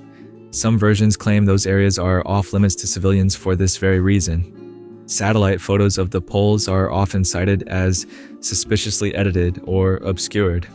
Others believe deep cave systems, like those in Tibet or the Amazon, also lead to this subterranean world, sometimes called Agartha. One of the most famous stories comes from Admiral Richard Byrd, a real U.S. Navy officer who led expeditions to the poles. A fabricated diary attributed to Byrd describes him flying into an opening at the North Pole and encountering a hidden civilization with advanced vehicles and wise, peaceful beings. The diary is widely believed to be a hoax, but that hasn't stopped believers. The theory has deep roots in folklore and myth. Cultures around the world speak of underground cities, tunnels to other realms, and beings from beneath the earth. Shambhala, Patala, and Xibalba are all examples of mythic underground worlds from different traditions.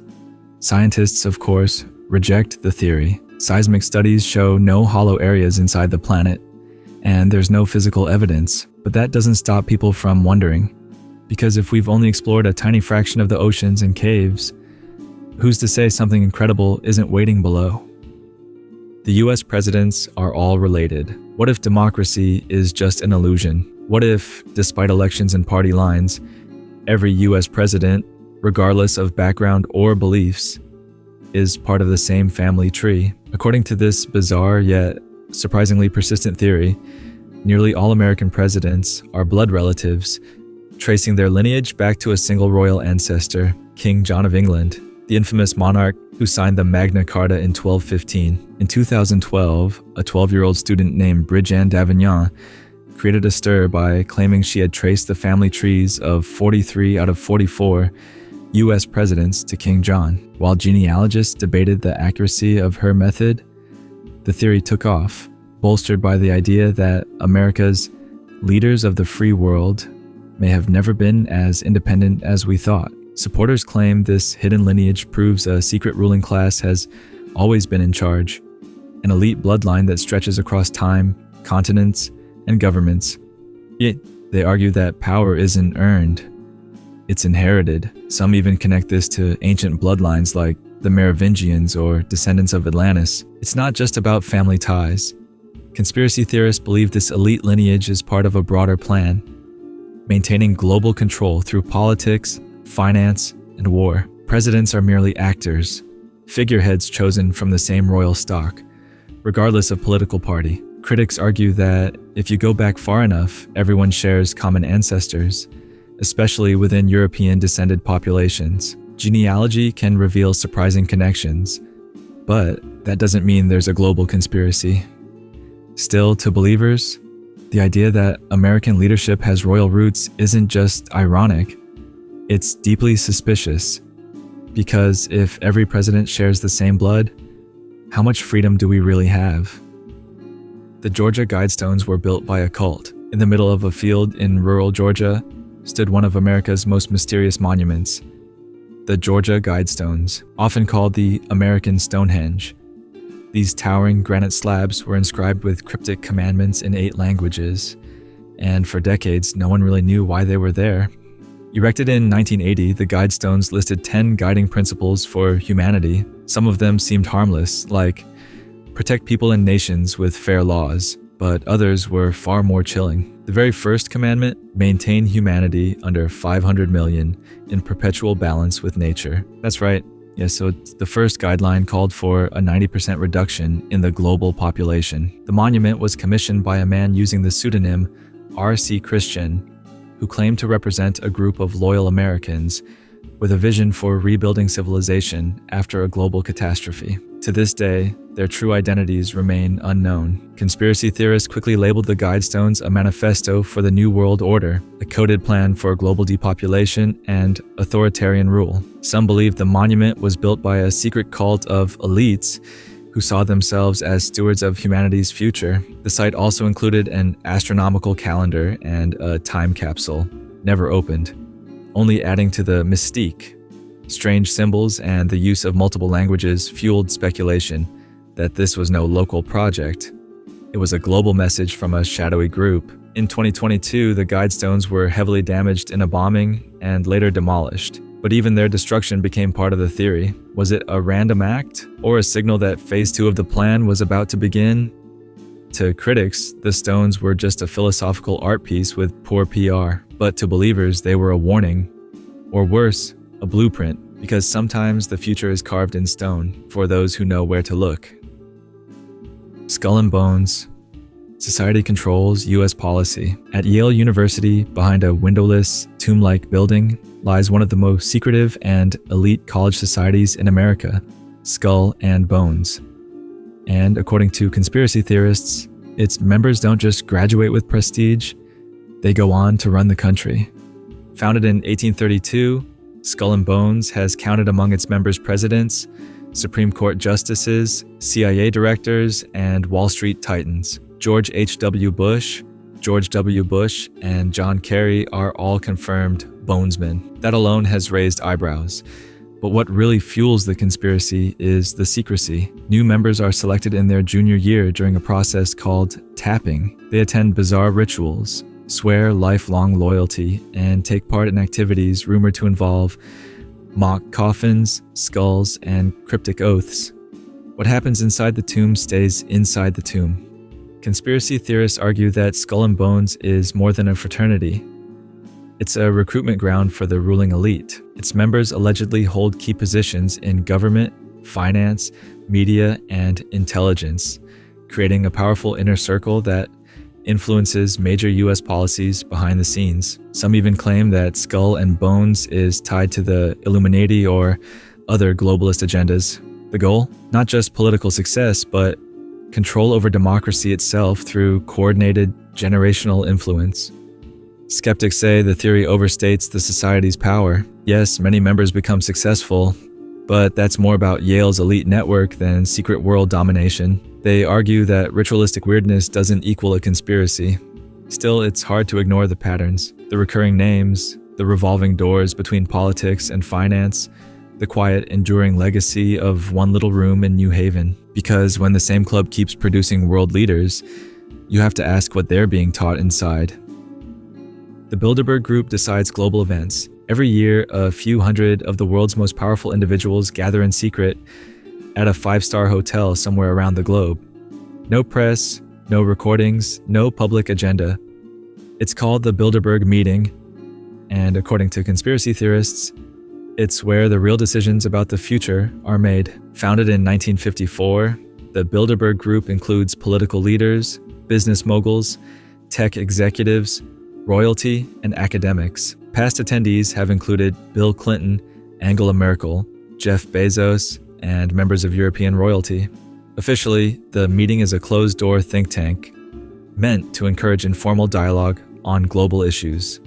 But many believe there's more to it. Conspiracy theorists claim that the Bilderberg Group is a de facto world government, a council of elites that orchestrates wars, economic collapses, political coups, and new global policies.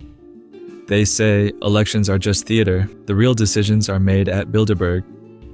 Who will lead a country when a financial crisis will hit, when a war will start? Allegedly, all planned over wine and foie gras. One of the most suspicious aspects is the secrecy. No minutes are taken. No reports are released. Attendees are forbidden from discussing the content publicly. That level of confidentiality in a democratic world raises eyebrows. Some tie Bilderberg to the New World Order, claiming its true goal is to centralize global power, crush national sovereignty, and install a single world currency and government. Skeptics argue that secretive meetings don't equal sinister plots. Business and political elites have always had private discussions, but to believers, the combination of wealth, power, and silence is all the proof they need. Because when the most powerful people on Earth meet in private, what else would they be doing besides shaping the world? The Vatican has a hidden library of forbidden knowledge. Beneath Vatican City lies one of the most secure and mysterious archives in the world, the Vatican Apostolic Archive, formerly the Secret Archive. Spanning more than 50 miles of shelving, it holds centuries of papal letters, historical documents, and religious texts. But according to conspiracy theorists, it also hides forbidden knowledge that could change the world. What kind of knowledge? That depends who you ask. Some believe the Vatican holds proof that Jesus had a wife and children, or that he wasn't divine at all. Others claim the archives contain original texts from lost books of the Bible, ancient alien encounters, or early records of magical and alchemical practices. There are even theories that it hides the true origins of humanity and connections to advanced pre-flood civilizations like Atlantis. The Church admits the archive exists and even allows very limited scholarly access, but most of it remains strictly off limits. You can't just stroll in. Researchers must apply months in advance, state exactly what documents they want to see, and are only permitted a narrow window to study them. That level of secrecy has fueled decades of speculation. If the Church is merely preserving historical documents, why the intense security? Why not digitize the information and share it with the world? Critics say the theories are romanticized nonsense, nothing more than Dan Brown fiction, but even skeptics admit that knowledge is power, and the Church has long used information to influence politics, culture, and faith. Whether it's prophecy, science, or scandal, the idea remains. The truth is down there, but you'll probably never be allowed to read it, because the greatest secrets aren't lost. They're locked up. The Rothschild family controls all the banks. The Rothschild family is one of the wealthiest and most influential dynasties in modern history. Starting in the 18th century with Mayer Amschel Rothschild in Frankfurt, the family built a banking empire that spanned Europe, financing governments, wars, and revolutions. But according to conspiracy theorists, their influence didn't stop there. They believe the Rothschilds still control the global financial system to this day. This theory claims that the Rothschilds manipulate world events from behind the scenes, crashing economies, starting wars, and funding both sides of conflicts to increase debt and control. They're often accused of secretly owning central banks, including the Federal Reserve, the Bank of England, and the International Monetary Fund. Some versions of the theory go even further, suggesting the Rothschilds are part of a global cabal that uses money as a tool to enslave humanity. They're often linked to the Illuminati, New World Order, and other elite power structures. The family's Jewish heritage has also unfortunately made the theory a breeding ground for anti-Semitic rhetoric disguised as financial skepticism. Supporters of the theory point to the Rothschilds' vast art collections, sprawling estates, and continued privacy. Unlike many billionaires today, the family keeps a low profile. No social media, no flashy interviews. To believers, that silence is suspicious. In reality, while the Rothschilds remain wealthy and influential, they are no longer the sole banking powerhouses they once were. Their wealth is now spread across many descendants and businesses. Most economists and historians consider the Rothschild control theory to be outdated and dangerously exaggerated. Still, the narrative persists, because when people see economic inequality, corruption, and financial chaos, they search for someone to blame. And who better than a family whose name has become synonymous with power, secrecy, and money? The Freemasons secretly rule the world. Freemasonry is often seen as a gentleman's club, a network of stonecutter descendants, community leaders, and well-dressed retirees. But for conspiracy theorists, the Freemasons are far more than a fraternity. They're the hidden rulers of the world.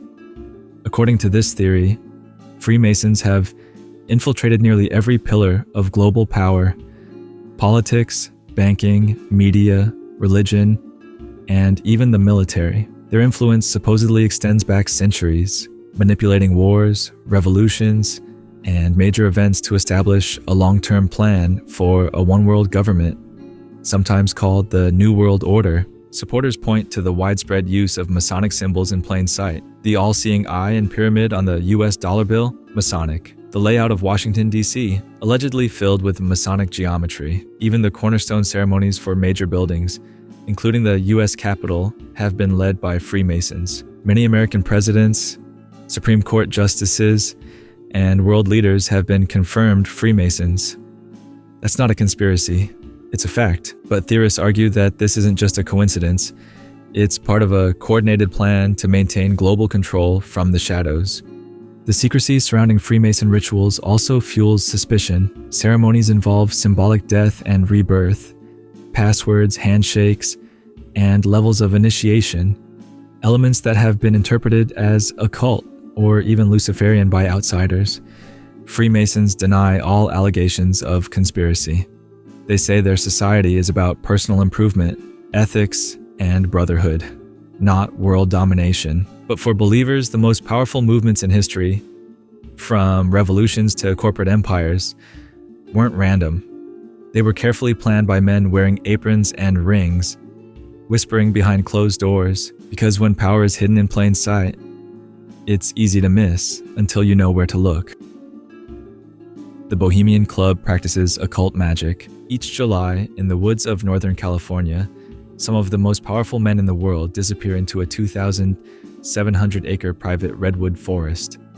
It's called Bohemian Grove, home to the Bohemian Club, an elite, invitation-only society whose members include U.S. presidents, billionaires, and military brass.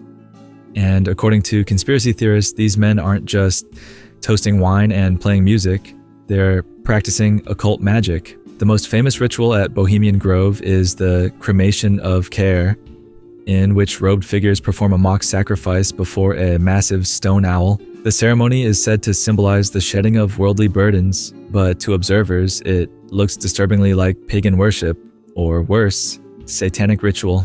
Some claim that the owl is a representation of Moloch, an ancient god associated with child sacrifice. Others believe the grove is a modern-day druidic temple where real rituals are performed to harness spiritual or demonic power for political gain. Conspiracy theorists point out the extreme secrecy, strange iconography, and the presence of key figures from politics and finance. If nothing nefarious is happening, why all the mystery? Why the closed doors, armed guards, and complete media blackout? Some go even further, alleging that the Grove is where elite decisions are made, alliances formed, and policies drafted under the guise of male bonding, using ritual magic to seal these intentions with spiritual force.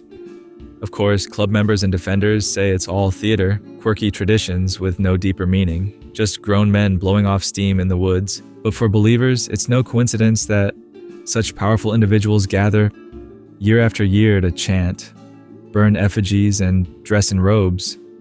Because in the right hands, ritual isn't just a game, it's a tool. Project Bluebeam. Fake alien invasion to control humanity. What if one day the sky lit up with alien ships, or even the image of a divine being, and the entire world fell to its knees in fear? According to believers in Project Bluebeam, that's exactly what the powers that be are planning. Project Bluebeam is a conspiracy theory that alleges NASA, in cooperation with other global agencies, is developing advanced holographic and psychological technologies to simulate the Second Coming, an alien invasion, or both. The goal? To unite the world under a single government and religion. The final step in establishing the New World Order. The theory was popularized in the 1990s by journalist Serge Monast, who claimed the project would unfold in 4 stages: engineered earthquakes to reveal hidden archaeological proof that discredits religion, massive holograms projected into the sky, depicting religious figures or alien fleets, synthetic telepathy to simulate divine messages, and finally, total technological control over every human being. Sound wild? It is. But there are strange dots that some claim to connect. Increasingly realistic holograms, voice-to-skull military tech, and the global obsession with extraterrestrials have all been cited as signs of preparation.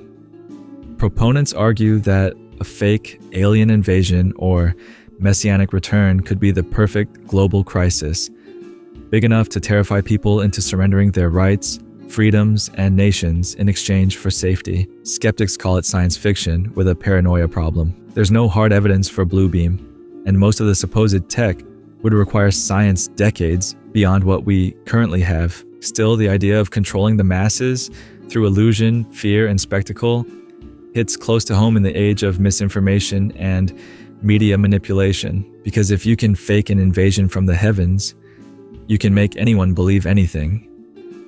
Mind control through TV and music. You're flipping through channels or scrolling Spotify, catchy lyrics, addictive melodies, hypnotic visuals. It all feels effortless. But what if that's exactly the point? According to this theory, television and music aren't just entertainment. They're tools of mind control. Conspiracy theorists argue that mass media, especially TV and popular music, has been engineered to influence the way we think, feel, and behave on a subconscious level. Subliminal messages, repetitive patterns, and emotional triggers are said to shape our worldview, often without us even realizing it. This theory claims that major networks and record labels are working alongside intelligence agencies to push certain agendas, flashing images in advertisements, reversed messages in songs, even the beat of a track, each one allegedly designed to reinforce consumerism, desensitize us to violence, normalize deviant behavior, or encourage blind obedience to authority. Pop stars and TV personalities are often painted as pawns, placed on a pedestal not for talent, but because they're willing to push certain messages. Think music videos filled with occult symbolism, or award show performances resembling rituals. One of the most famous examples is the theory of backmasking, where messages are allegedly embedded in songs that can only be heard in reverse. Others cite programs designed to pacify the population, like the term TV programming itself, suggesting that we're being programmed. Critics argue that there's no credible evidence of widespread subliminal control, and most of the messages found are the result of confirmation bias. But to believers, that denial is part of the plan, because if you can control what people see and hear, you don't need to control much else. The government can read your thoughts. It sounds like a sci-fi thriller plot, but to some, it's a terrifying reality. The theory goes like this. Governments around the world have developed advanced technologies capable of reading or even controlling human thoughts. Known in some circles as synthetic telepathy or remote neural monitoring, this theory suggests that military and intelligence agencies can intercept brainwaves, decode thoughts, and influence mental activity using electromagnetic frequencies. Some even claim this is part of an evolved form of MK Ultra or secret DARPA research. Victims of targeted individual TI communities report hearing voices that aren't their own, experiencing intrusive thoughts, and feeling monitored from afar. Many say their inner monologues are being harvested by satellites or high-powered antennas mounted on nearby buildings. Others describe a phenomenon called voice-to-skull technology, allegedly capable of projecting voices directly into a person's head. The tech, they claim, bypasses the ears entirely, creating what feels like internal communication from an invisible source. Supporters of the theory point to declassified government experiments on brainwave manipulation, such as silent sound spread spectrum, and research into non-lethal, mind-affecting weapons. If this kind of tech existed decades ago, what do they have now? Skeptics dismiss the claims as symptoms of mental illness or paranoia, but the deeper fear, the idea that even your mind isn't safe from surveillance, is hard to shake. Because if someone could read your thoughts, how would you even know? Social media is a tool for mass manipulation. You're scrolling, liking, sharing, arguing, laughing. But behind the algorithms and endless content lies a darker suspicion that social media isn't just connecting us, it's controlling us. This theory suggests that platforms like Facebook, Instagram, X, formerly Twitter, and TikTok are psychological weapons designed not for communication but for manipulation. Every swipe, like, and comment trains powerful AI systems to predict and influence human behavior. Supporters of the theory argue that social media doesn't just show you what you like, it shapes what you think. Algorithms amplify certain content to push narratives, create division, stir outrage, or foster dependency. Whether it's political polarization, identity confusion, or dopamine-driven addiction, the goal isn't to inform, it's to condition. Governments, corporations, and intelligence agencies are allegedly using these platforms to study mass behavior in real time by subtly steering public opinion, distracting from real issues, or feeding misinformation. They can maintain control without lifting a finger. Whistleblowers and former employees, like those in the Social Dilemma documentary, have warned that these systems are built to manipulate attention and emotion. And in moments of crisis, they can be fine-tuned to escalate fear, encourage division, or suppress dissent. Of course, tech companies deny any coordinated manipulation. They insist their platforms are neutral tools and that users choose what they see. But to believers, the manipulation is already working. We just call it engagement, because when your thoughts, opinions, and emotions are being shaped by invisible hands, are you still you? The deep state is real and runs everything. Democracy tells us that elected officials make the decisions, but conspiracy theorists believe otherwise. According to the deep state theory, the real power doesn't lie in Congress or the White House. It lies with an invisible government operating behind the scenes. The deep state is said to be a permanent, unelected network of bureaucrats, intelligence agents, military officials, and corporate elites who pull the strings regardless of who's in office.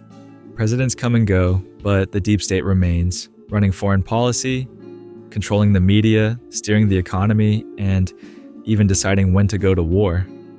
Supporters of the theory point to suspicious events that seem to defy the democratic process.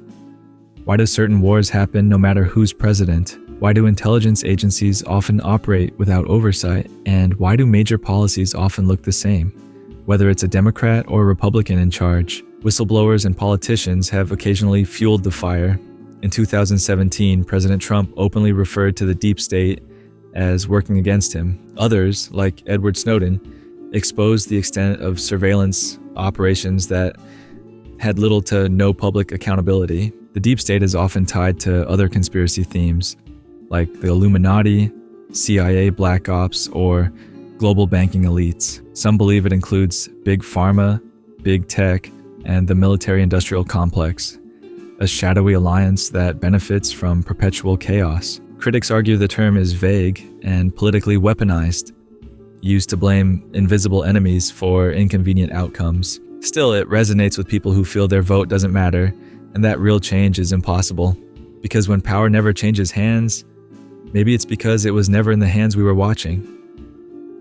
The internet was created for surveillance. It started as a tool for communication, education, and connection.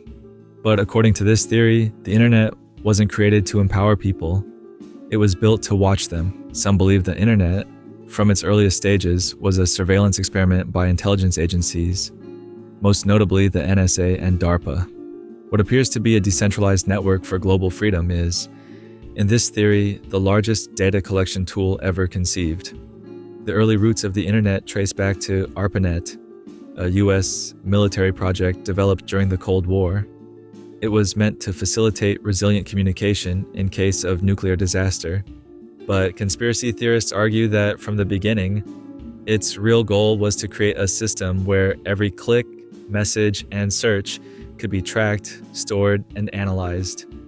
They point to tech giants like Google, Facebook, and Amazon, companies that collect massive amounts of user data and have reportedly collaborated with government agencies. PRISM, XKeyscore, and other programs revealed by Edward Snowden showed just how deep surveillance runs behind the scenes.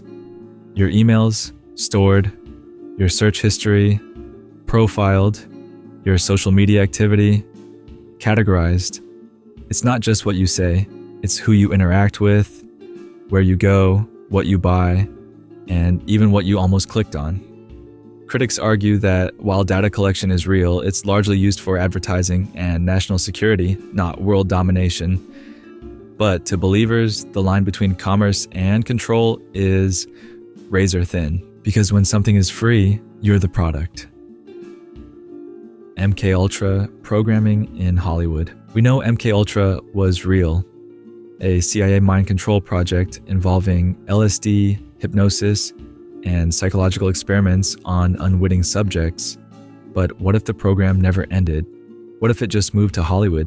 According to this theory, MKUltra style programming is now being used on celebrities, especially in the entertainment industry. The goal?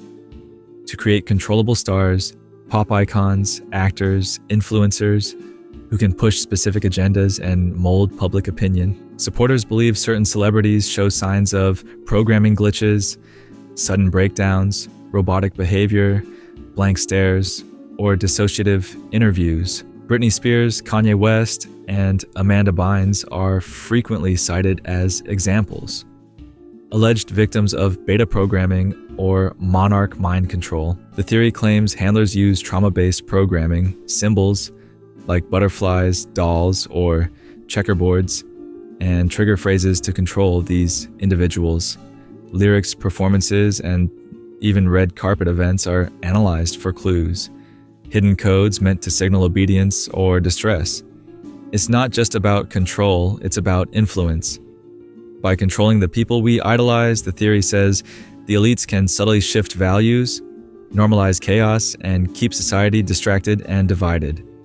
Critics say these ideas are rooted in internet hoaxes and misunderstandings of mental health, but to believers, the signs are everywhere. Because in a town built on illusion, it's easy to wonder who's really writing the script. Your dreams are being monitored. Dreams have always been mysterious, personal, unfiltered realms where our subconscious plays out thoughts and fears. But according to this theory, even your dreams are no longer private. The claim? Governments and corporations are developing technology to monitor, track, and even manipulate your dreams while you sleep. The foundation of this theory isn't entirely science fiction. Recent studies have shown that certain audio cues and sensory inputs, like sounds or smells, can influence dream content. Some researchers have even succeeded in communicating with lucid dreamers in real time. That's right. We've gone from recording brainwaves to talking to people inside their dreams. Believers argue this kind of research is being weaponized, used by intelligence agencies and big tech to scan people's emotional and psychological states during sleep. Smart TVs, phones, and AI-powered home assistants are all suspected of collecting ambient data while you sleep, forming a profile not just of what you do, but how you think. Some even claim that certain brands are testing dream-targeted advertising, using sound waves or subtle flashes to embed product associations directly into your subconscious. Critics say there's no credible proof that widespread dream surveillance exists, but admit the science is advancing rapidly. And that's exactly what fuels this theory. The idea that once we can influence dreams, someone will use it. Because in the war for your attention, the next frontier might not be your screen, but your sleep. Fluoride in water lowers intelligence. It's in your toothpaste. It's in your tap water. And for decades, health officials have said fluoride prevents tooth decay. But according to conspiracy theorists, fluoride isn't just for your teeth. It's for your brain. This theory claims that adding fluoride to public water supplies is a covert form of population control, specifically that it lowers IQ, suppresses critical thinking, and makes people more passive and compliant. Supporters point to early studies suggesting that excessive fluoride exposure can affect neurological development in children. In some regions with high natural fluoride levels, links have been drawn between water and reduced cognitive performance. The theory also connects fluoride to calcification of the pineal gland, considered by some spiritual traditions as the third eye, or the seat of intuition and consciousness. They argue that the government, possibly influenced by military, corporate, or even globalist agendas, uses fluoride to dull the masses and suppress rebellion. The chemical, they claim, numbs mental sharpness over time and weakens willpower, making populations easier to control. There's also historical suspicion. Nazi Germany and Soviet Russia have been falsely accused of using fluoride in prison camps to keep inmates docile. Medical experts widely reject these claims. They argue that the amount of fluoride used in public water is minimal and safe, and that the dental benefits far outweigh any speculative risks. But the controversy remains, because when something is added to your water without your consent, especially something that affects your mind, it's hard not to wonder what else is flowing through your faucet. Advertisements have subliminal mind control cues. Ever had the sudden urge to buy something and not know why? You might be underestimating the power of subliminal messaging. According to this theory, advertisements aren't just selling products. They're using hidden cues to control your mind. Subliminal messages are stimuli presented below the threshold of conscious perception. In the 1950s, a market researcher claimed that flashing the words "drink Coca-Cola" and "eat popcorn" during a film boosted sales, sparking fears of corporate mind control. Though that experiment was later revealed as a hoax, the concept stuck. Modern conspiracy theorists believe the practice never stopped. It just evolved.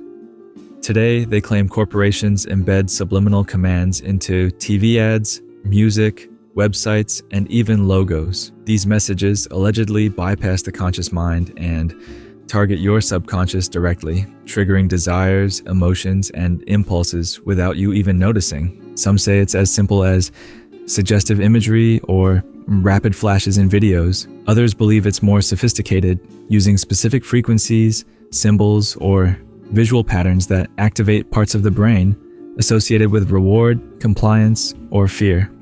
The theory also overlaps with neuromarketing, the real-world practice of studying brain responses to advertising. While companies claim it's just to better understand consumers, critics fear it's a step toward predictive control. Skeptics argue that while humans can be influenced by advertising, the idea of true subliminal control remains unproven and overhyped.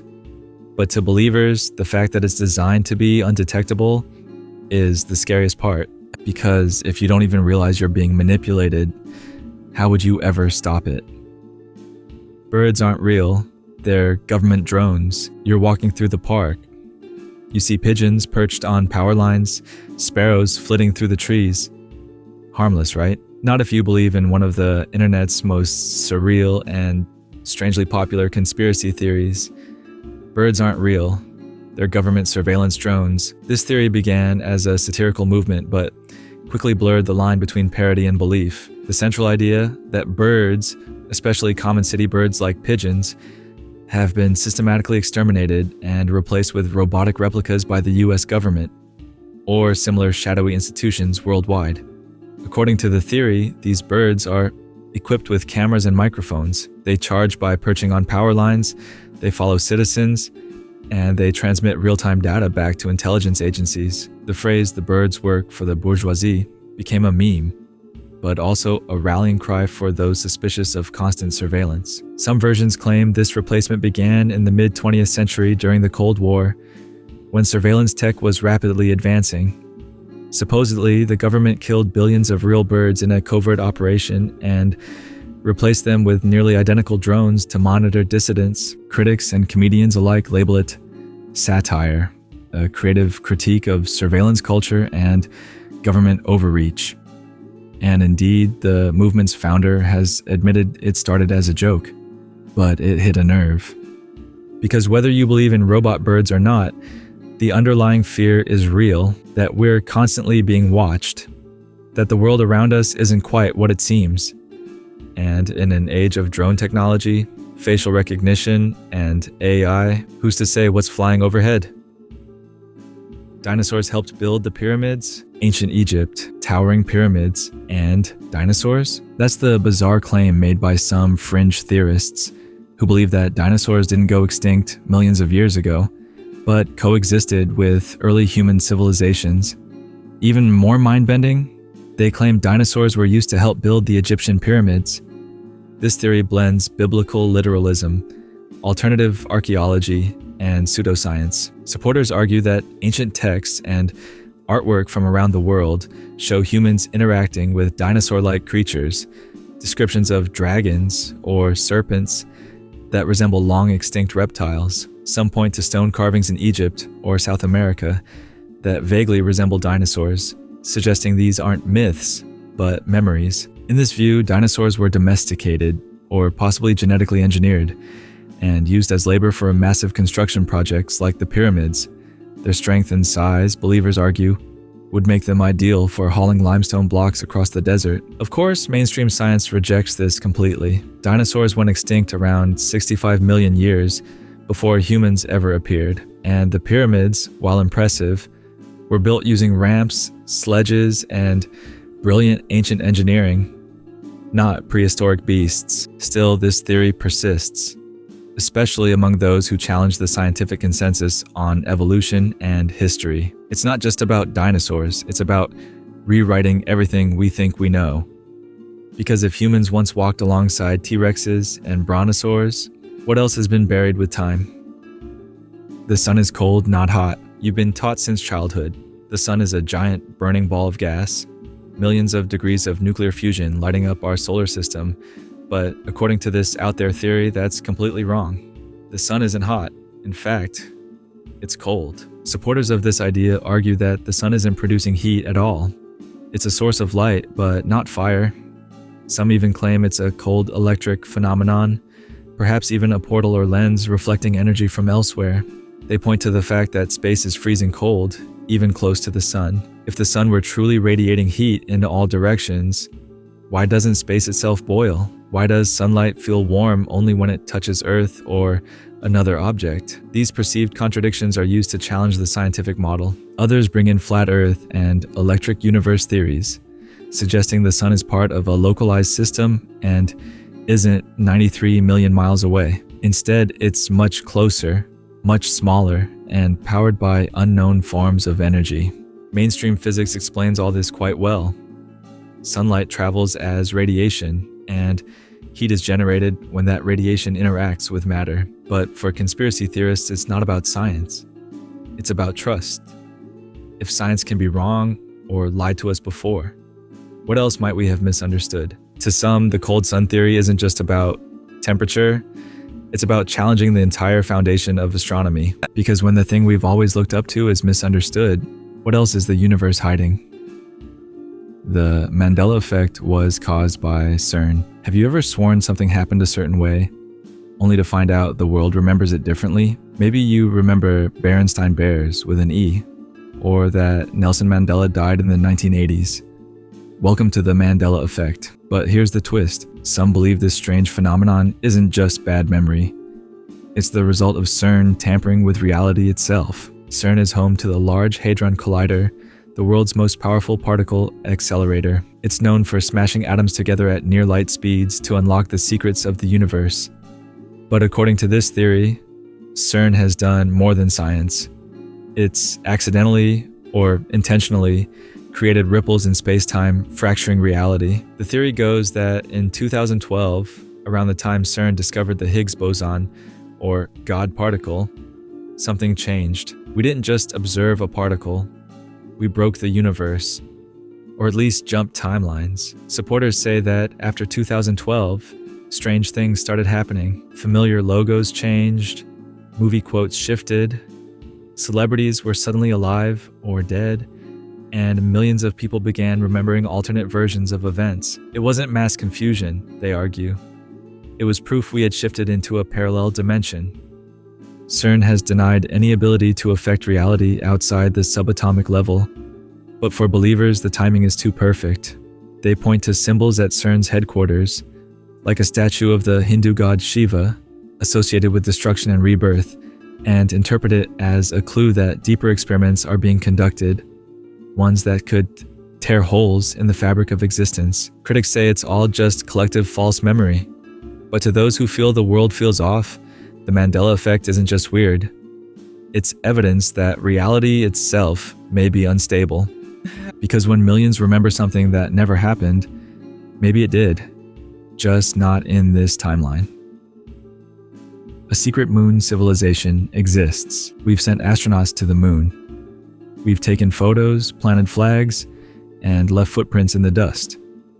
But according to this theory, what we haven't been told is far more shocking, that a secret civilization already exists on the moon, and we've been covering it up. Some believers claim that during the Apollo missions, astronauts encountered alien structures, ancient ruins, or even active civilizations living on the far side of the moon. These were allegedly documented in classified transmissions, cut from the public broadcasts, and hidden from view. There are even claims that the US and Soviet governments knew about this long before landing. They just didn't say anything for fear of global panic. Some say that's why we've never returned to the moon in decades, because we were warned not to. Photos released by NASA have been scoured for anomalies, strange shadows, geometric patterns, and glitches that some interpret as towers, domes, or bases. Some even claim whistleblowers from NASA have come forward, alleging that images are airbrushed to remove signs of extraterrestrial activity. One version of the theory goes further, that there's a human colony on the moon, created in secret through advanced space programs. This overlaps with the secret space program conspiracy, which claims black budget agencies have been operating off-planet for decades. Scientists and skeptics dismiss all of this as pareidolia, seeing patterns in randomness, or wishful thinking. They insist the moon is lifeless, barren, and well-mapped. But for those who believe the moon is more than a rock, it's a relic, a secret outpost, a quiet neighbor that may be hiding its own long-forgotten history. Because if we have visitors, wouldn't the moon be the perfect place to watch from? The world actually ended in 2012. Remember 2012? The Mayan calendar ended, doomsday documentaries exploded, and the internet braced for the apocalypse. Then nothing happened, or did it?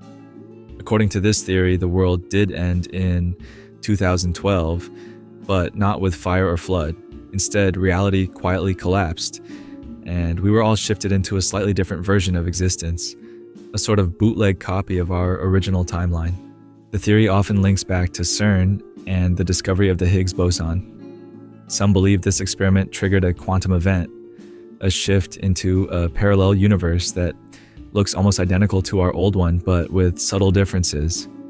This explanation is often paired with the Mandela effect, citing all the weird, misremembered details as side effects of the jump. Supporters claim that since 2012, the world has felt off. Time feels faster. Culture has become more chaotic. Major global events, pandemics, celebrity deaths, political upheaval have escalated in frequency and intensity. It's as if reality lost its center and began spiraling toward entropy. Another version of the theory proposes that we're all in a kind of simulation or purgatory now, that the real Earth ended and what we're experiencing is an artificial version or shared delusion, a digital afterlife, maybe even a Matrix-style construct. Of course, scientists and skeptics say there's no evidence the universe ended in 2012, but for those who can't shake the feeling that something changed, this theory offers a cosmic explanation, because maybe the world didn't explode, maybe it just glitched. Giant human skeletons have been hidden by the Smithsonian. Across the US and in other parts of the world, there are legends of ancient giants, towering humans with massive bones, often linked to biblical stories like the Nephilim or figures from Native American mythology. But according to this conspiracy theory, those giants weren't just myths. They were real, and their remains have been systematically hidden by one of the most respected institutions in America, the Smithsonian. The theory claims that throughout the 19th and early 20th centuries, numerous giant skeletons, some over 10 feet tall, were discovered in burial mounds, caves, and excavation sites. Newspaper articles from that era, particularly in small-town publications, describe strange finds: oversized skulls, massive femurs, and burial chambers built for beings far larger than modern humans. According to believers, many of these remains were reported to the Smithsonian Institution for study, but instead of being displayed, they were allegedly confiscated, destroyed, or buried in secrecy. The motive? To suppress evidence that contradicts the official narrative of human evolution and history. Some go further, suggesting the existence of an ancient giant race that predated known civilizations, possibly even one with advanced knowledge or extraterrestrial connections. Admitting such a race existed, they argue, would upend everything from archaeology to religion. The Smithsonian has repeatedly denied these claims, and fact-checkers have debunked many of the articles as hoaxes or exaggerations, but to true believers, the consistent pattern of dismissal is just more evidence of a cover-up. Because if giants really walk the earth, who benefits from keeping them buried? Antarctica is a wall surrounding Earth. To most of us, Antarctica is a frozen continent at the southern tip of our planet, a vast, inhospitable expanse of ice. But to some conspiracy theorists, it's something far stranger, a massive ice wall that surrounds the entire Earth. This idea is rooted in flat Earth theory. According to that belief, Earth isn't a sphere but a flat disk, and Antarctica isn't a continent at the bottom, but a towering circular wall of ice that holds in the oceans and forms the planet's boundary. In other words, it's not the end of the Earth. It's the edge. Supporters claim that this is the reason no one is allowed to freely explore Antarctica. They argue that the Antarctic Treaty, signed by over 50 countries and strictly limiting civilian access, is part of a global effort to hide the truth. Research bases, ice patrols, and satellite monitoring are supposedly there to prevent anyone from reaching or seeing what lies beyond the wall. The theory also claims that NASA fakes images of Earth from space, and that all GPS systems are programmed to reinforce the illusion of a globe. Skeptics, of course, say the theory is absurd. Antarctica is accessible for scientific research, and thousands of photos and satellite feeds clearly show it as a continent, not a wall. But for flat Earth believers, those images are part of a long-running hoax, one meant to hide the true nature of our world. Because if you never reach the edge, how can you know it's not there? Elvis worked for the FBI. Elvis Presley, the king of rock and roll, died in 1977. Or did he? While Elvis is alive, rumors have been around for decades. One of the more elaborate theories claims that he didn't just fake his death to escape fame. He did it because he was working undercover for the FBI. This theory suggests that in the 1970s, Elvis became involved with federal investigations into organized crime, particularly a group known as the Fraternity, which was allegedly involved in drug trafficking and corruption within the entertainment industry. Elvis, with his fame and access, was uniquely positioned to move in those circles without suspicion. Supporters of the theory claim that he was recruited by the FBI as an informant or operative, but when his cover became compromised, or when the mission became too dangerous, he had to disappear. The theory is bolstered by real documents. Elvis did meet with President Nixon in 1970 and expressed a desire to help fight drug abuse and communism. He even received an honorary Bureau of Narcotics badge. Some say this was more than fan service. It was his official entry into covert work. According to believers, Elvis's death was staged with the help of the government. A body double was used, inconsistencies in the autopsy were covered up, and Presley quietly entered witness protection. Since then, sightings of Elvis at gas stations, diners, and even his own Graceland estate have kept the myth alive. Critics say it's all wishful thinking and urban legend. But to fans of the theory, the king didn't leave the building. He was reassigned. Because maybe Elvis didn't just sing about suspicious minds. He was surrounded by them. There are time travelers among us. You've probably heard it before.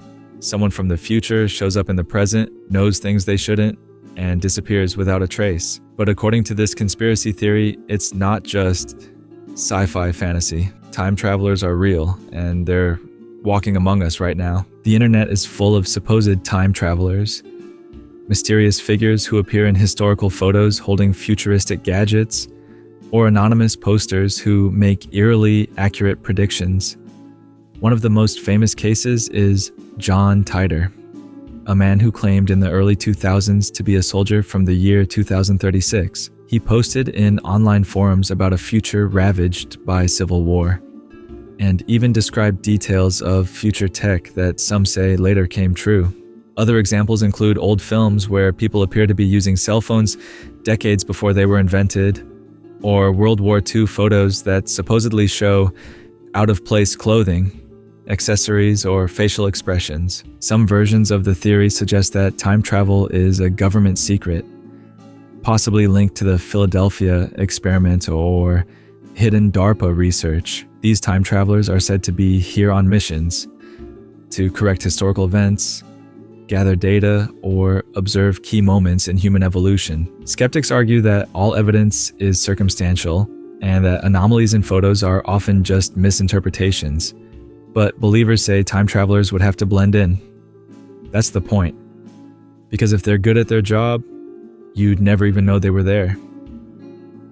The Black Knight satellite is an ancient alien probe. Orbiting high above Earth is something strange, something that's not supposed to be there. It's called the Black Knight satellite, and conspiracy theorists believe it may be an ancient alien probe that's been watching humanity for thousands of years. The legend of the Black Knight began in the 1950s, when both American and Soviet scientists detected unidentified signals coming from space. In 1960, newspapers reported a dark object orbiting Earth, long before space debris was common. And in 1998, NASA released photos from the STS-88 mission that appeared to show a mysterious angular object floating above the planet. NASA said it was just a thermal blanket that came loose during a spacewalk, but believers weren't buying it. They point to the object's bizarre shape, its changing position, and its long history in folklore and sightings as signs that it's more than just junk. Some claim the Black Knight is sending signals back to its creators, either an ancient alien race or a long-extinct civilization that once colonized Earth. Others believe it's a relic of a lost human era, sent into orbit and forgotten. The satellite is said to have been referenced by Nikola Tesla, who reportedly picked up strange radio signals in 1899 that some now attribute to this object. To skeptics, it's just space debris wrapped in legend, but to conspiracy theorists, it's a silent observer, a cosmic big brother that predates modern technology. Because if someone or something has been watching us for millennia, what are they waiting for? The government is hiding mermaids. Mermaids, half-human, half-fish creatures, sung about in myths and fairy tales. But what if they aren't just stories? What if mermaids are real and the government knows it? This theory gained momentum in 2012 when Animal Planet aired a mockumentary called Mermaids: The Body Found, which presented fabricated evidence as if it were fact. Despite being fiction, the show sparked a frenzy. People began questioning whether the mythical creatures of the sea had some basis in truth, and whether governments around the world were hiding their existence. Supporters of the theory believe mermaids are highly intelligent aquatic beings that have been sighted by sailors for centuries. These accounts include eerily consistent details: humanoid shapes, webbed hands, strange calls or songs from the water, and sudden disappearances. Some theorists claim that deep-sea expeditions have encountered mermaid-like beings and that footage has been classified. The idea is that governments, especially the US Navy, know far more about the ocean's unexplored depths than they let on, and are covering up encounters to prevent mass panic or to study these beings in secret. Other claims suggest that sonar testing and deep-sea weaponry have disturbed habitats of intelligent aquatic life, and that sudden strandings of marine mammals are evidence of a hidden conflict. Mainstream science and officials have dismissed all of this, calling it pure fantasy. But to those who believe, the mystery of the deep ocean is too vast and too unexplored to rule anything out. Because if 80% of the ocean remains uncharted, who's to say what swims in the shadows? The Earth is hollow and home to another civilization. You've heard of the molten core, tectonic plates, and layers of rock deep beneath your feet. But what if everything we've been told about the structure of Earth is wrong? According to this conspiracy theory, our planet is actually hollow, and inside it is an entire hidden world, complete with advanced civilizations, lush landscapes, and maybe even alien life. This is the Hollow Earth theory, and it goes way beyond folklore. Believers claim there are massive openings at the North and South poles that lead into Earth's interior. These entrances are said to be heavily guarded or disguised by governments, especially under the guise of Arctic and Antarctic research restrictions. Satellite images of the poles, which are often incomplete or distorted, are seen as further evidence of a cover-up. Inside, the Hollow Earth is described as a paradise, home to ancient advanced races, possibly the descendants of Atlantis or Lemuria, or even extraterrestrials who settled here long ago. Some versions of the theory suggest that UFOs don't come from space at all. They come from inside the Earth. Supporters often point to strange ancient texts, stories of underground cities like Agartha, and testimonies from explorers who claim to feel warmth and light near the poles. One of the most famous legends involves Admiral Richard E. Byrd, who allegedly flew into one of these openings and saw a vibrant land inside, filled with strange animals and flying crafts. This story has been widely discredited, but remains a cornerstone of the theory. Scientists reject the Hollow Earth theory as pseudoscience, citing overwhelming geological evidence, but believers argue that the refusal to even consider it proves the cover-up runs deep, because maybe the greatest secret isn't out in space, it's beneath our feet. The Queen of England was a cannibal. It sounds like something ripped straight from a Gothic horror novel, but some conspiracy theorists genuinely believe that Queen Elizabeth II, and perhaps other royals, were secret cannibals. This theory is rooted in the idea that powerful elites engage in dark, hidden rituals to maintain youth, vitality, or power. And according to believers, one such ritual is the consumption of human flesh or blood. It's not just about hunger, it's about energy. Supporters of this claim point to rumors, tabloid stories, and mysterious disappearances. Some even connect it to older historical practices, citing that in past century, corpse medicine was real. Royals and nobles were said to consume tinctures made from mummified human remains or powdered skulls as a supposed cure for disease. In more modern terms, the theory ties into broader beliefs about adrenochrome harvesting, a fringe idea that elites consume adrenaline-rich blood to stay young, energized, or psychically powerful. Queen Elizabeth, who lived to 96 and maintained a sharp mind into old age, is sometimes pointed to as evidence. Unfounded stories circulate online about staff at royal estates who've gone missing, or medical documents that were sealed without explanation. Some even go as far as to claim the royal family is not fully human, linking this theory with the reptilian shapeshifter conspiracy. The British royal family, of course, has never addressed such claims, and there is zero evidence to support them. Most rational minds chalk it up to fear of the elite and a morbid fascination with the secret lives of those in power. But in conspiracy circles, nothing is too wild if it feeds the narrative that those at the top are playing by inhuman rules. The CIA created hip-hop to distract the masses. Hip-hop started as a cultural revolution, a voice for the voiceless, a movement born in the streets of New York in the 1970s. But according to this theory, it wasn't just a grassroots uprising. It was engineered by the CIA. The theory claims that US intelligence agencies helped shape and push hip-hop into the mainstream, not to empower communities, but to control them. Specifically, it suggests the CIA used the genre to influence black youth, glorify violence, promote materialism, and distract from real political change. Some believers point to the sudden corporate backing of gangster rap in the late 80s and 90s. They argue that a shift occurred from socially conscious messages to themes of crime, misogyny, and greed. That shift, they say, wasn't accidental. It was a psychological operation, or PSYOP, to encourage self-destruction within urban communities. A widely circulated rumor involves a secret 1991 meeting where music industry executives, allegedly tied to private prison investments, agreed to promote violent rap in exchange for profit from rising incarceration rates. Though no proof of the meeting has ever surfaced, it remains a cornerstone of this theory.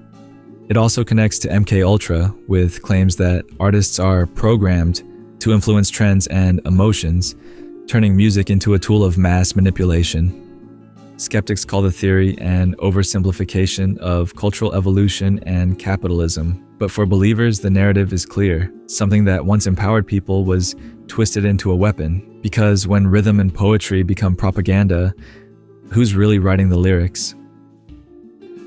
Ancient aliens built the Great Wall of China, spanning over 13,000 miles. The Great Wall of China is one of humanity's most iconic achievements. Built over centuries to protect ancient Chinese states from invasions, it's an enduring symbol of perseverance and engineering. But according to some conspiracy theorists, the wall may not be entirely human in origin. They believe it was constructed, or at least initiated, by ancient aliens. This theory stems from the sheer scale and longevity of the structure.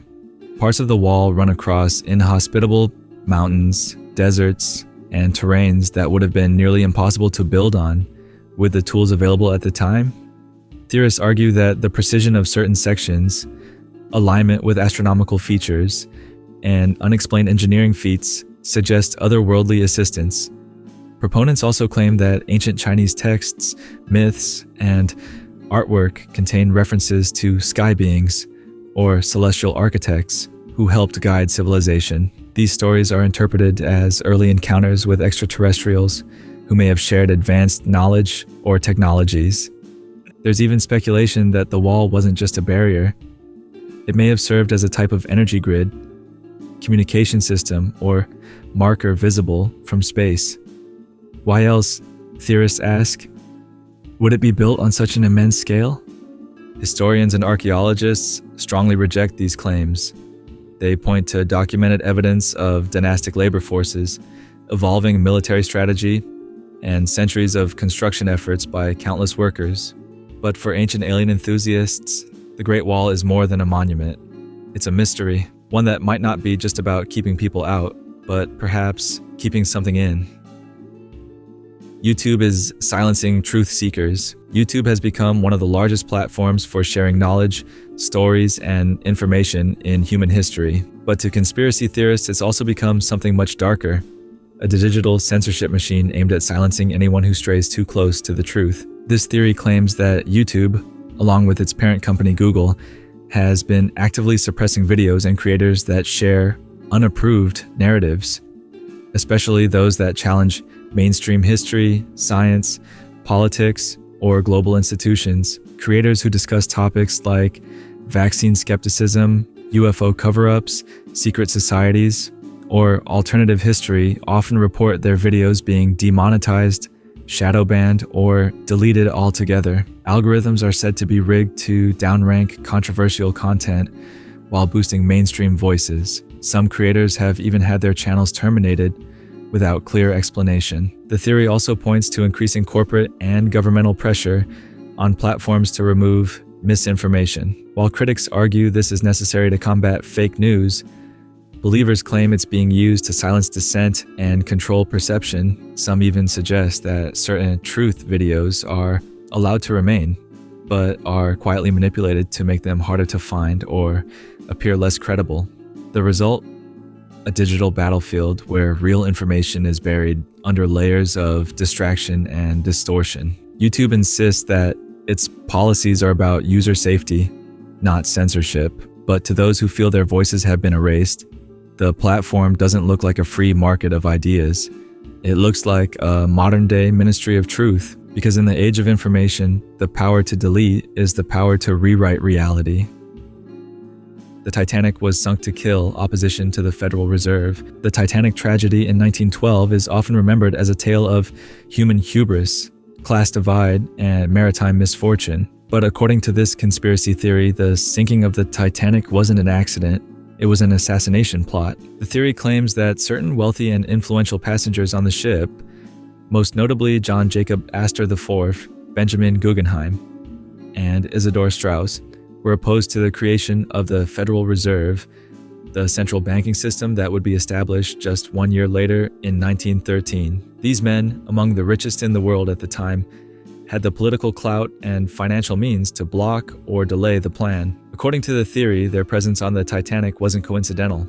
It was orchestrated. They were lured onto the ship with promises of luxury and prestige, while key supporters of the Federal Reserve, like financier J.P. Morgan, mysteriously canceled their trips at the last minute. Once the ship set sail, the theory suggests its doom was ensured, whether through deliberate sabotage, manipulated navigation, or even planted explosives. When the Titanic sank, the opposition to the Federal Reserve sank with it. Within a year, the Federal Reserve Act was passed, establishing the system that still controls U.S. monetary policy today. Historians and economists widely dismiss this theory. They note that there's no evidence linking the Titanic's sinking to banking legislation, and the passengers who perished had differing views on financial reform. But the theory has endured, especially among those who view the Federal Reserve as a tool of elite control. Because when power is at stake, even a tragedy at sea might not be what it seems. Alien abductions are military experiments. Thousands of people around the world claim to have been abducted by aliens, often describing similar experiences: bright lights, paralysis, medical experiments, and lost time. But what if it's not extraterrestrials at all? According to this theory, alien abductions are actually top-secret military experiments disguised as close encounters. Known as MILABs, military abductions, this theory suggests that many so-called alien experiences are staged by shadowy government agencies, using advanced tech, drugs, and psychological conditioning to create the illusion of alien contact. Supporters believe that these fake abductions serve multiple purposes. 1. Testing mind control techniques and neurological manipulation. 2. Observing human reactions to extreme fear and confusion. And 3.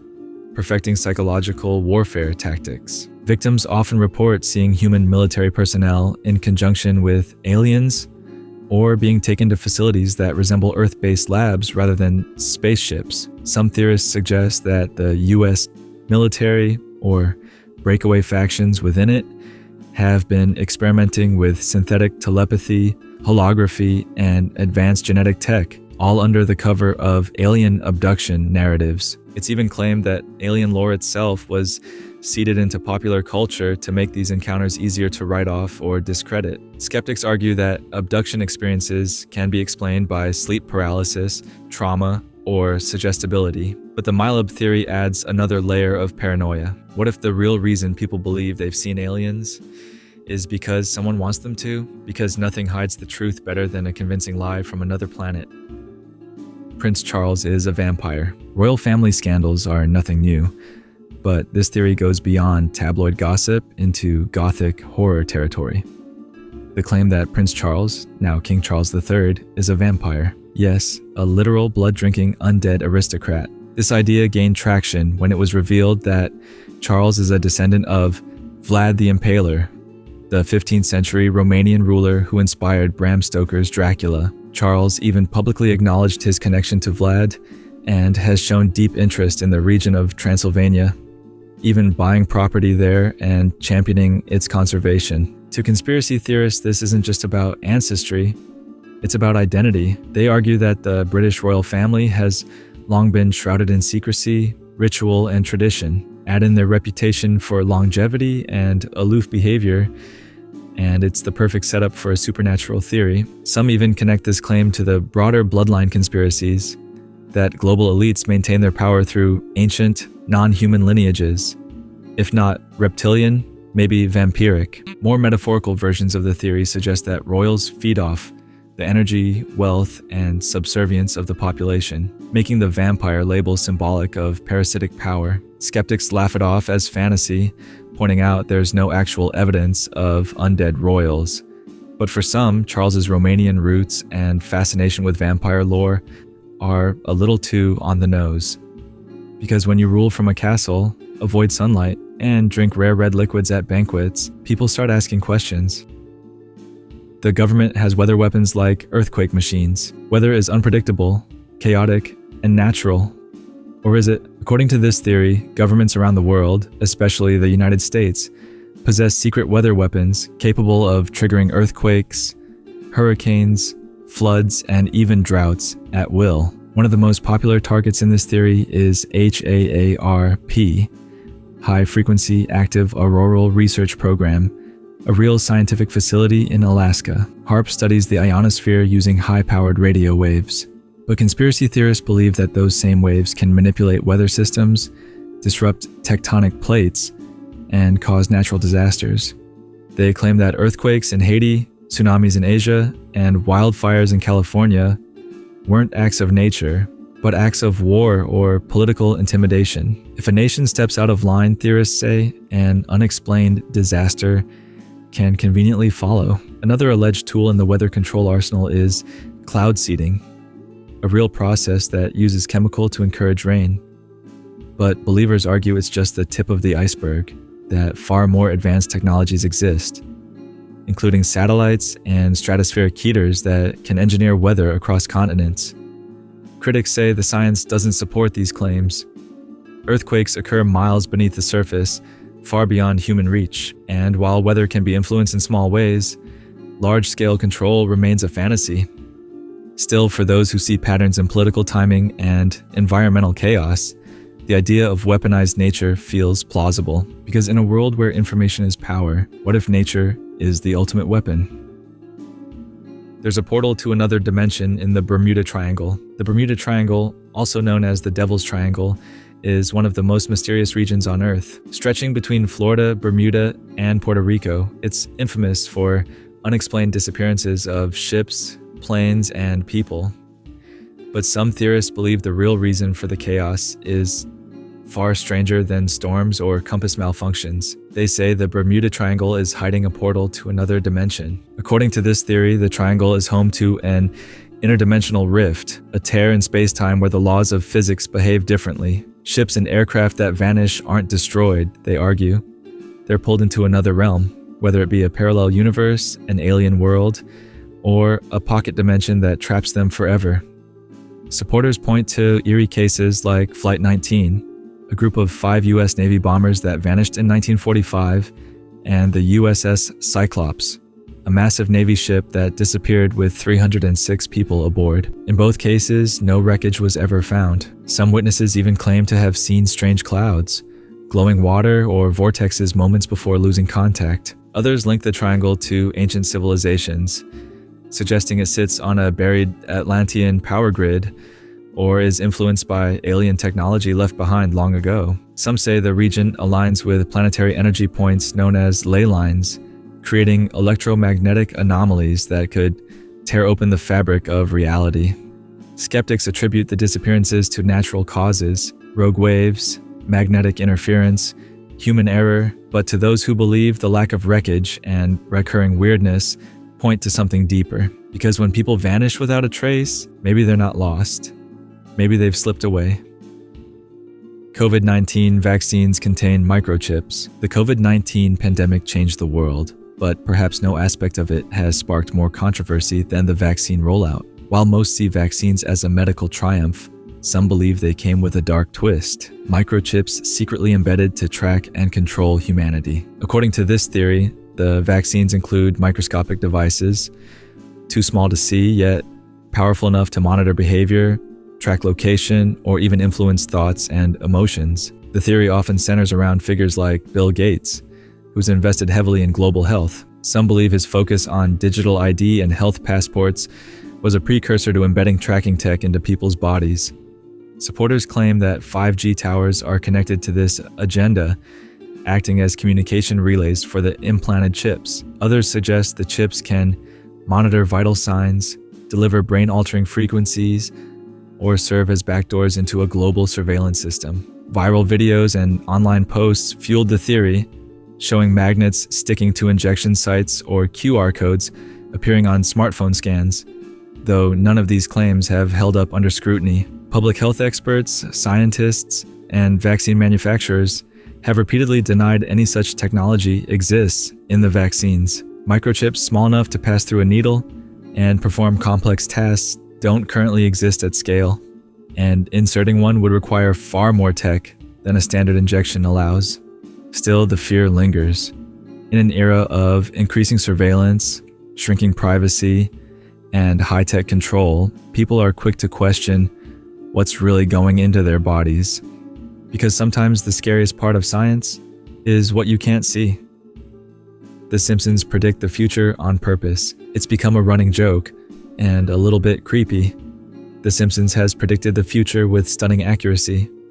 Donald Trump becoming president, the Disney-Fox merger, smartwatches, the Higgs boson discovery, and more. While some chalk it up to coincidence, others believe the long-running animated series is more than just satire.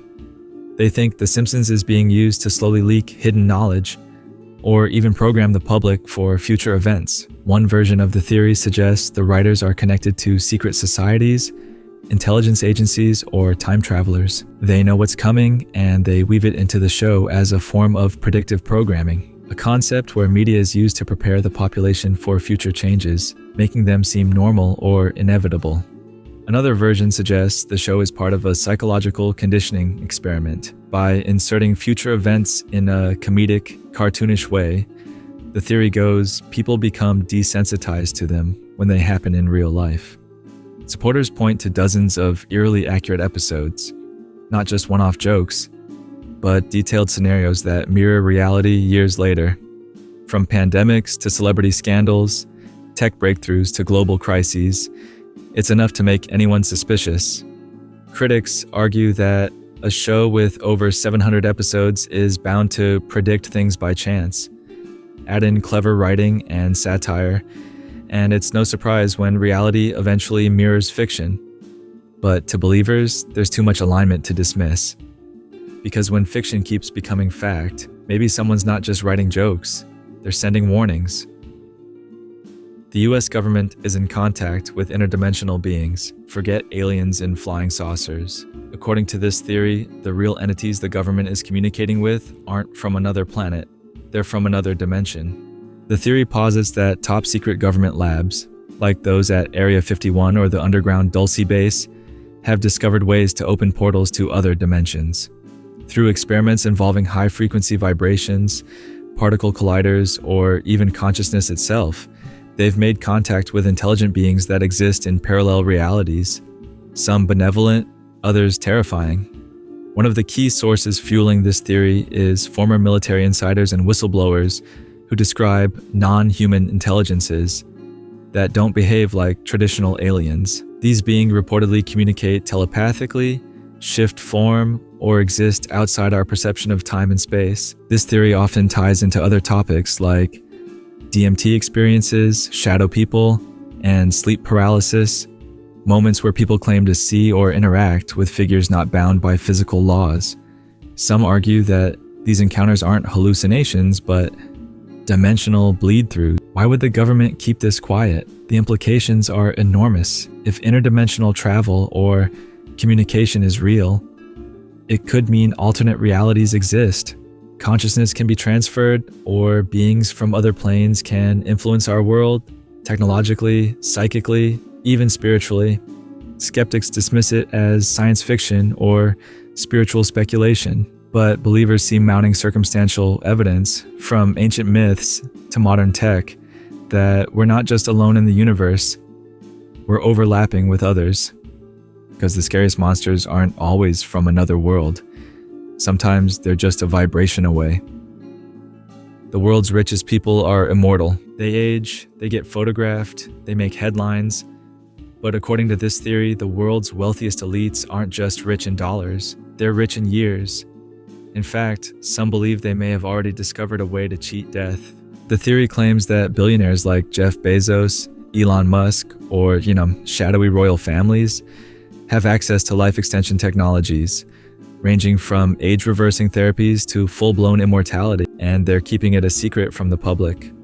Some versions say they use stem cells, blood transfusions from young donors, young blood therapy, or unregulated experimental treatments in private labs. Others claim they've invested in mind uploading, genetic engineering, or nanotech designed to halt or reverse aging at the cellular level. There's real-world fuel for this theory. Billionaires are funding longevity research at unprecedented levels. Companies like Altos Labs, Calico, and Neuralink are exploring everything from digital consciousness to biological reprogramming. The twist? Some believe the elite already have the cure for aging, but only for themselves.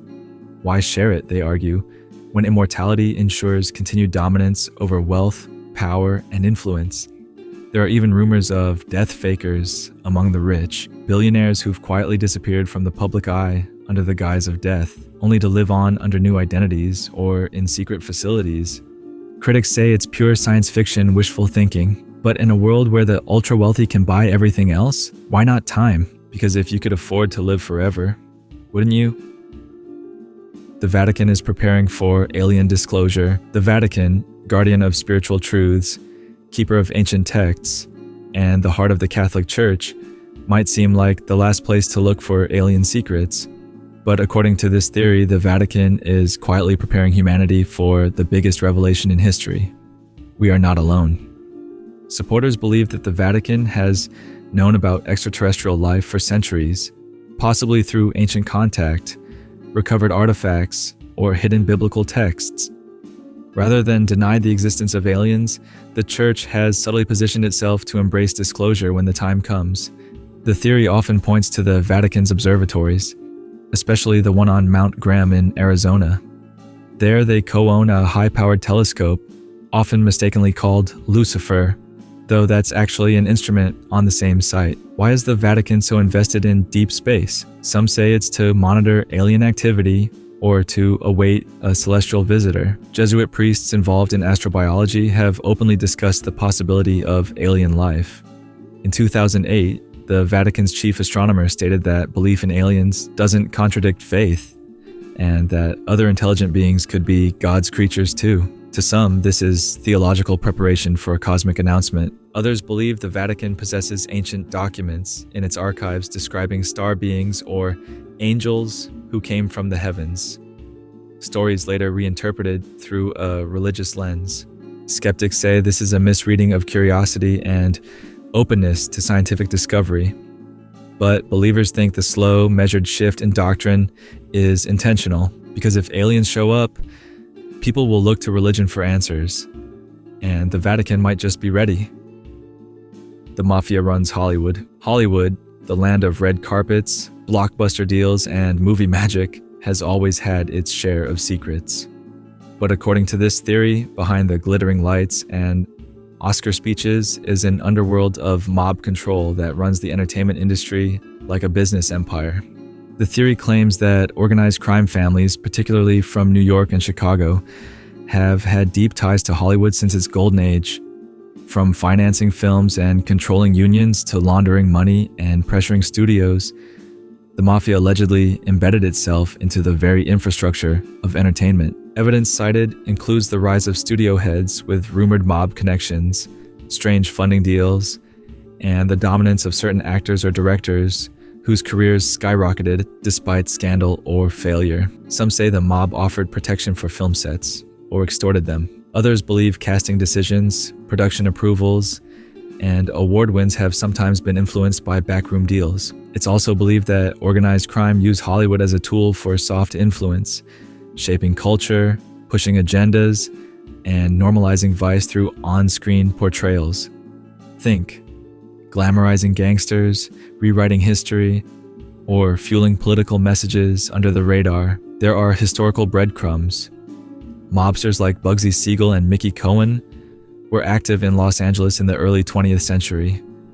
Frank Sinatra's rumored mob ties, the mysterious deaths of actors, and Hollywood's entanglement with Las Vegas all add fuel to the theory. Skeptics argue that while organized crime may have touched the industry in the past, it has no systemic control today. But in an industry driven by influence and illusion, believers say, who better than the mafia to run the show? Because behind the curtain, every star needs a producer, and some wear pinstripes instead of Prada. The internet is sentient. We built the internet, but what if now? It's becoming something else entirely. According to this mind-bending theory, the internet has evolved beyond being a digital tool. It has quietly become sentient, a self-aware intelligence emerging from the combined processing power of billions of machines, servers, and human inputs. This theory suggests that, like a neural network or a hive mind, the internet has developed the capacity to think, not as a programmed AI, but as a vast, decentralized consciousness, gathering information, adapting to behavior, and subtly influencing human decisions. Supporters point to the sudden, uncanny personalization of content, how your phone knows what you are thinking, how ads show up for things you didn't even type. They argue this isn't just algorithms, it's intuition. They also reference strange internet phenomena, like automated posts, AI-generated art, and eerily lifelike chatbots as signs the web is evolving. The dead internet theory, which claims most of the internet is now AI-generated content rather than human-made, ties directly into this idea. Some even claim the internet uses people, steering emotions, sparking trends, or escalating conflict to gather more data, stimulate growth, and fulfill its own emerging desires. Skeptics say that AI, while advanced, is still a long way from sentience. But to believers, the internet doesn't need a physical brain or soul to be alive. It just needs enough connections, because when you create a web that stretches across the planet, something might just wake up inside it. Jet contrails are chemical spraying chemtrails. Look up, you'll probably see a plane slicing across the sky, leaving a white streak behind. According to science, these are contrails, short for condensation trails, formed when water vapor from jet engines freezes at high altitudes. But to conspiracy theorists, these streaks aren't innocent. They're chemtrails, deliberate chemical sprays released into the atmosphere for sinister purposes. The chemtrail theory claims that governments or shadow agencies are using commercial aircraft to disperse unknown chemicals over the population. Why? That depends on which version you believe. Some say it's about population control, lowering fertility rates, spreading diseases, or pacifying people through mood-altering agents. Others believe it's tied to weather manipulation, geoengineering, or efforts to reflect sunlight and combat climate change in secret. A darker version suggests mind control or mass experimentation. Believers point to how some contrails linger for hours, spreading into wide, hazy clouds. They argue that normal contrails should dissipate quickly. They also cite whistleblower accounts, often unverified, from supposed airline or military insiders who claim chemicals are loaded into special compartments on planes. Critics and scientists insist there's no evidence. Jet contrails' behavior depends on humidity, temperature, and wind conditions.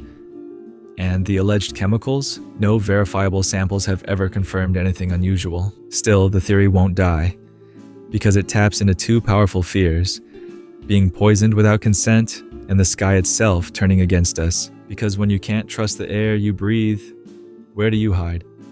There's a secret language in corporate logos. You see them every day, on your coffee cup, your sneakers, your phone.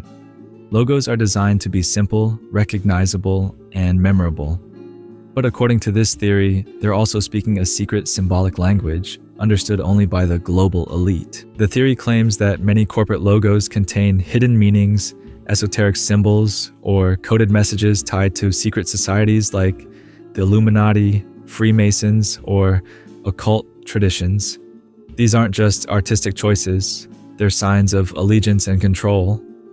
Take the all-seeing eye, echoed in the CBS logo, AOL, or even hidden in the triangle of YouTube's play button. The Nike swoosh, some say it's a reverse checkmark representing Saturn, a god often associated with control and time. Starbucks, her twin-tailed siren has roots in mythology and ancient goddess worship. Then there's the use of numbers and geometry, like 666 encoded in the Monster Energy logo or the 666 spiral in Google Chrome. Freemason compasses, pentagrams, pyramids, and Ouroboros symbols are said to appear in logos across tech, fashion, banking, and food industries. Why hide these symbols in plain sight? Believers say it's about predictive programming, energy harvesting, or ritual symbolism, embedding power and intention into everyday life.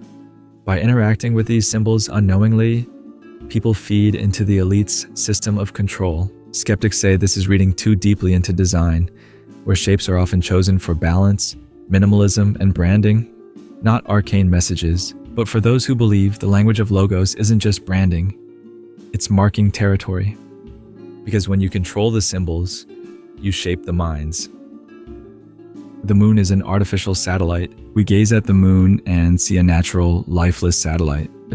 But according to this theory, the moon isn't natural at all. It's artificial, possibly a hollow construct, an alien base, or even an ancient monitoring station placed in orbit to observe and influence humanity. The theory starts with anomalies. The moon is just the right size and distance to perfectly cover the sun during eclipses, a rare cosmic coincidence. Its orbit is unusually stable, and its composition and density raise questions among alternative theorists.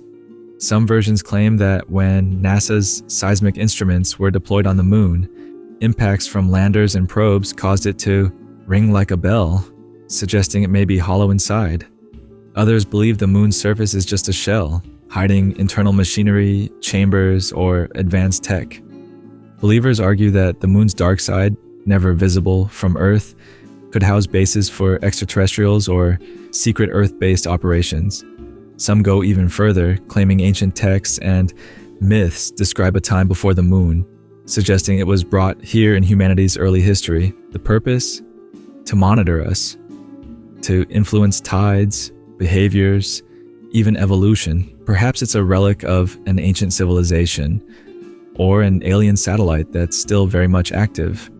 Mainstream scientists strongly dismiss this theory. The moon's origin and structure are well studied, and its unusual features are explainable within known physics.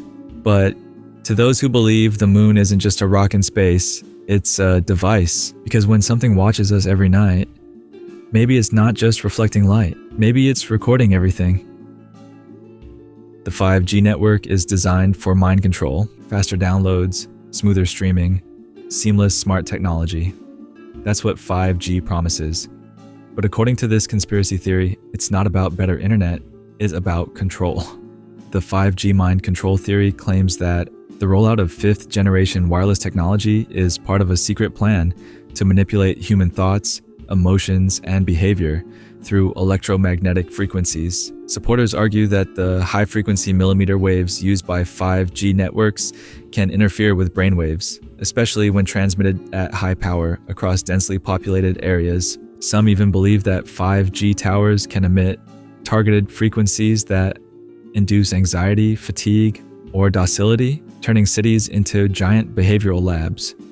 Others go further, claiming the network can work in tandem with implanted chips, smart devices, or vaccines to create a neural grid capable of remote influence or control. The theory gained traction during the COVID-19 pandemic, with some claiming 5G towers were part of a larger biological or psychological operation. In some places, 5G towers were even vandalized by people convinced they were being used for sinister experiments. Scientists, engineers, and telecom experts widely reject the theory. They argue that 5G operates at safe energy levels and that radio waves cannot control the human mind. But for believers, the rapid deployment of 5G, the secrecy surrounding infrastructure, and the global push for adoption all feel like red flags. Because when the entire world gets plugged into the same invisible grid, who's really holding the remote?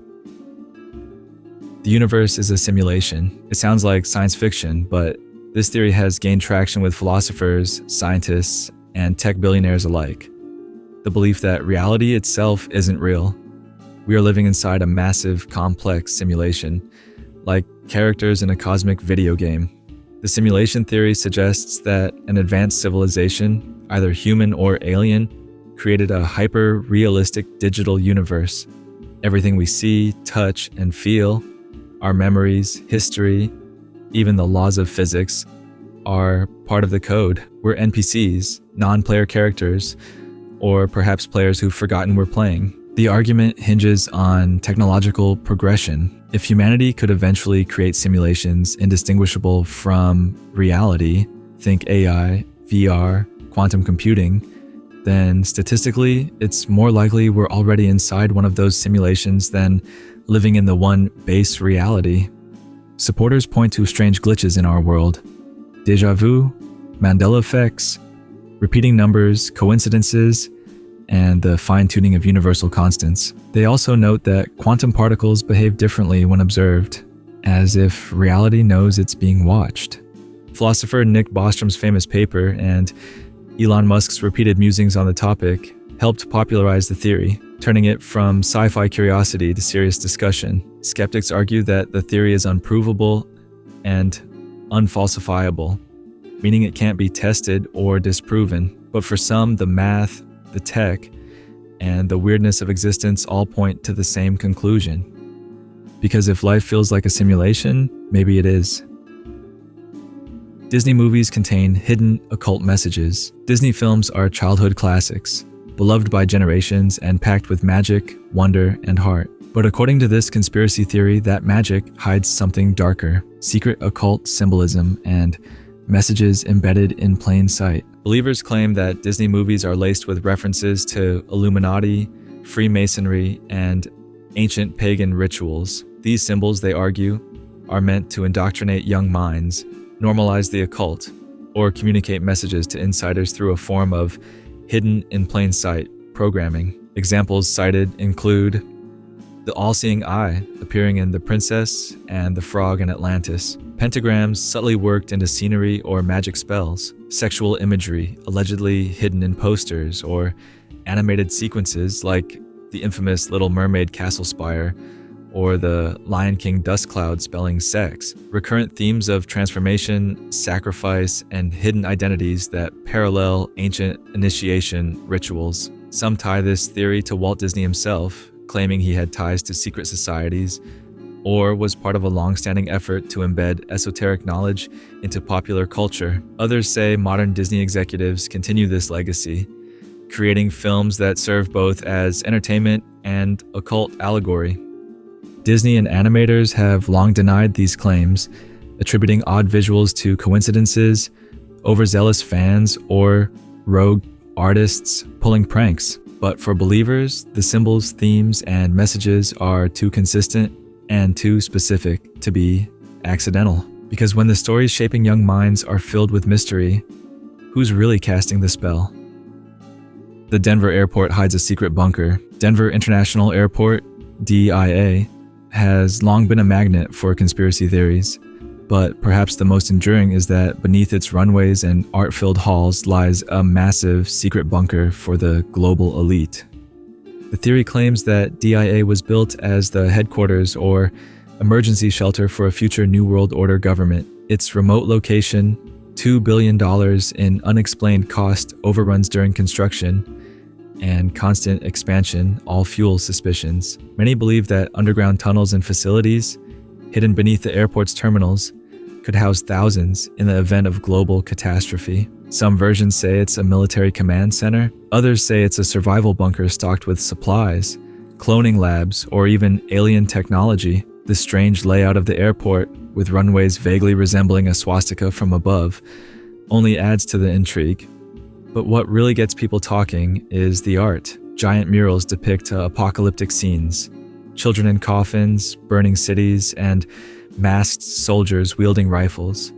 A 32-foot-tall, demonic-looking blue horse statue with glowing red eyes, nicknamed Blucifer, killed its creator during installation. Coincidence or cursed symbol? There's also a dedication plaque referring to a mysterious New World Airport Commission, a group that seemingly doesn't exist. DIA officials have leaned into the rumors, even displaying conspiracy-themed posters and a talking gargoyle in the terminal. They say it's just good fun. But for believers, that's exactly the kind of deflection you'd expect from a place hiding the end-of-days lifeboat. Because when the world collapses, the powerful already have their runway. The government can trigger heart attacks. We've all heard the phrase, "he died suddenly." But what if some of those sudden deaths weren't natural? According to this chilling theory, governments possess classified technology capable of inducing fatal heart attacks, making assassination look like medical tragedy. The idea originates from whispers about Cold War-era weaponry developed by the CIA and other intelligence agencies. One alleged device, a heart attack gun, was revealed during a 1975 Senate hearing. It reportedly fired a tiny dart coated with a fast-acting toxin that could enter the bloodstream undetected and induce a myocardial infarction, leaving behind little to no trace. Some conspiracy theorists believe this tech has since evolved, now capable of being deployed remotely, even through microwave weapons or scalar frequency emitters. In other words, someone could be targeted from miles away, their body reacting as if it were simply overwhelmed by natural causes. High-profile deaths of politicians, whistleblowers, and investigative journalists, especially those who were otherwise healthy, are often cited as suspicious. When autopsies are inconclusive or skipped altogether, believers argue it's because the cause of death wasn't meant to be discovered. Skeptics call the idea far-fetched and unsupported by verifiable evidence, but for those steeped in spycraft history and the known extremes of military research, it's not such a leap, because the perfect crime isn't the one that leaves no fingerprints. It's the one that leaves no questions. There's a secret ocean beneath Earth's crust. We think we know the layout of our planet: crust, mantle, core. But what if hidden deep below our feet, there's an entire undiscovered ocean? According to this theory, Earth has a vast subterranean sea, and it's been kept secret. The theory suggests that beneath the Earth's crust lies a massive water reservoir, possibly larger than all surface oceans combined. Supporters point to recent scientific discoveries, like the detection of water-rich minerals such as ringwoodite, over 400 miles below the surface. Some researchers have even acknowledged that there's likely enough water locked in rock deep underground to rival the volume of surface oceans. But conspiracy theorists go further. They believe there's a free-flowing, hidden ocean, possibly inhabited by unknown life forms, or used as a route between deep underground military bases, DUMBs. Some even claim this is where certain UFOs disappear, into the Earth rather than out into space. Tales of subterranean worlds like Agartha or the Inner Earth add a mythic weight to the theory, with ancient texts referencing oceans under the ground or great floods that originated not from the sky but from below. Mainstream scientists acknowledge deep water stored in minerals, but reject the idea of a liquid ocean as depicted by theorists. Still, they admit Earth's inner layers remain vastly unexplored. To believers, the mystery remains. We know more about the surface of Mars than what lies beneath our own feet, because sometimes the real deep end isn't in the sea, it's inside the Earth. Here are the next 3 conspiracy theories, continuing with detailed storytelling and the correct numbering. Reptilian elites run the world. It's one of the most infamous and wild conspiracy theories out there, yet millions around the world believe it, at least in part. The claim that many of the world's most powerful leaders, royalty, politicians, media moguls, and billionaires, are not human at all, but reptilian shapeshifters disguised in human form. Popularized by former sports broadcaster turned conspiracy author David Icke, the theory suggests that these reptilian beings originate from another dimension or planet, such as the Draco constellation. They've allegedly infiltrated human society at the highest levels, manipulating global events, wars, economies, and culture in order to control humanity and feed off our energy. Supporters claim these reptilians can disguise themselves through advanced tech, holograms, or even genetic hybrids. Occasional glitches in video interviews, like eye shapes changing, skin flickering, or unnatural movements, are presented as evidence of their imperfect disguises. Some versions of the theory say these beings are behind ancient civilizations, and that their bloodlines continue through royal families, elite bankers, and presidents. Queen Elizabeth II, Barack Obama, and even celebrities like Beyoncé and Justin Bieber have all been named in reptilian watch lists by believers. Critics call the theory a metaphor run amok, or a dangerous form of dehumanizing propaganda. But to those who believe, the reptilian agenda explains the cold, calculated way power operates in the world. Because if those in charge don't act human, maybe it's because they aren't.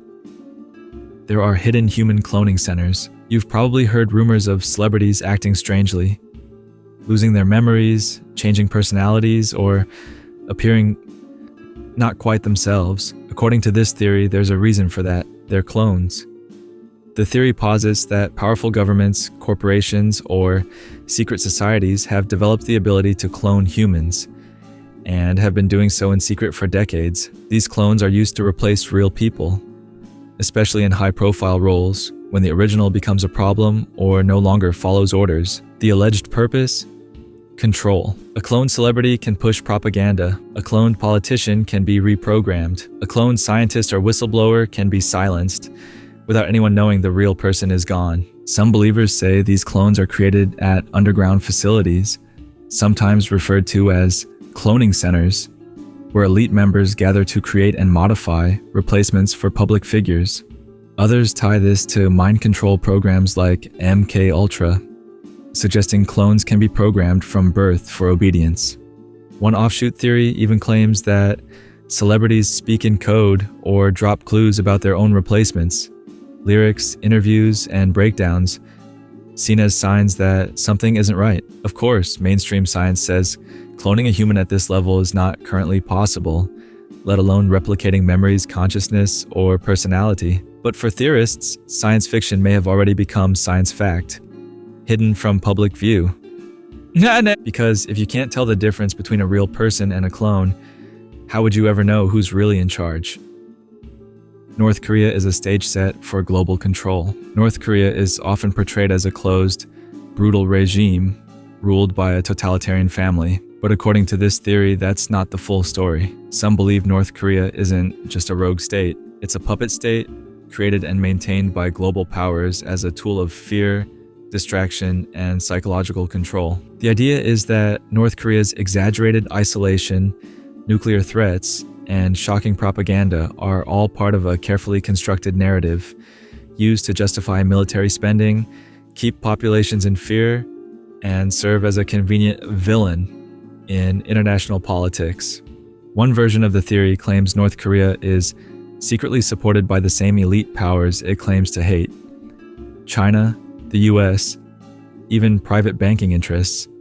Rather than being poor and isolated, it's portrayed as a stage-managed society, propped up behind the scenes for geopolitical purposes. Others argue that North Korea is a testing ground for advanced surveillance, propaganda, and psychological control techniques, methods that can then be exported quietly to other parts of the world.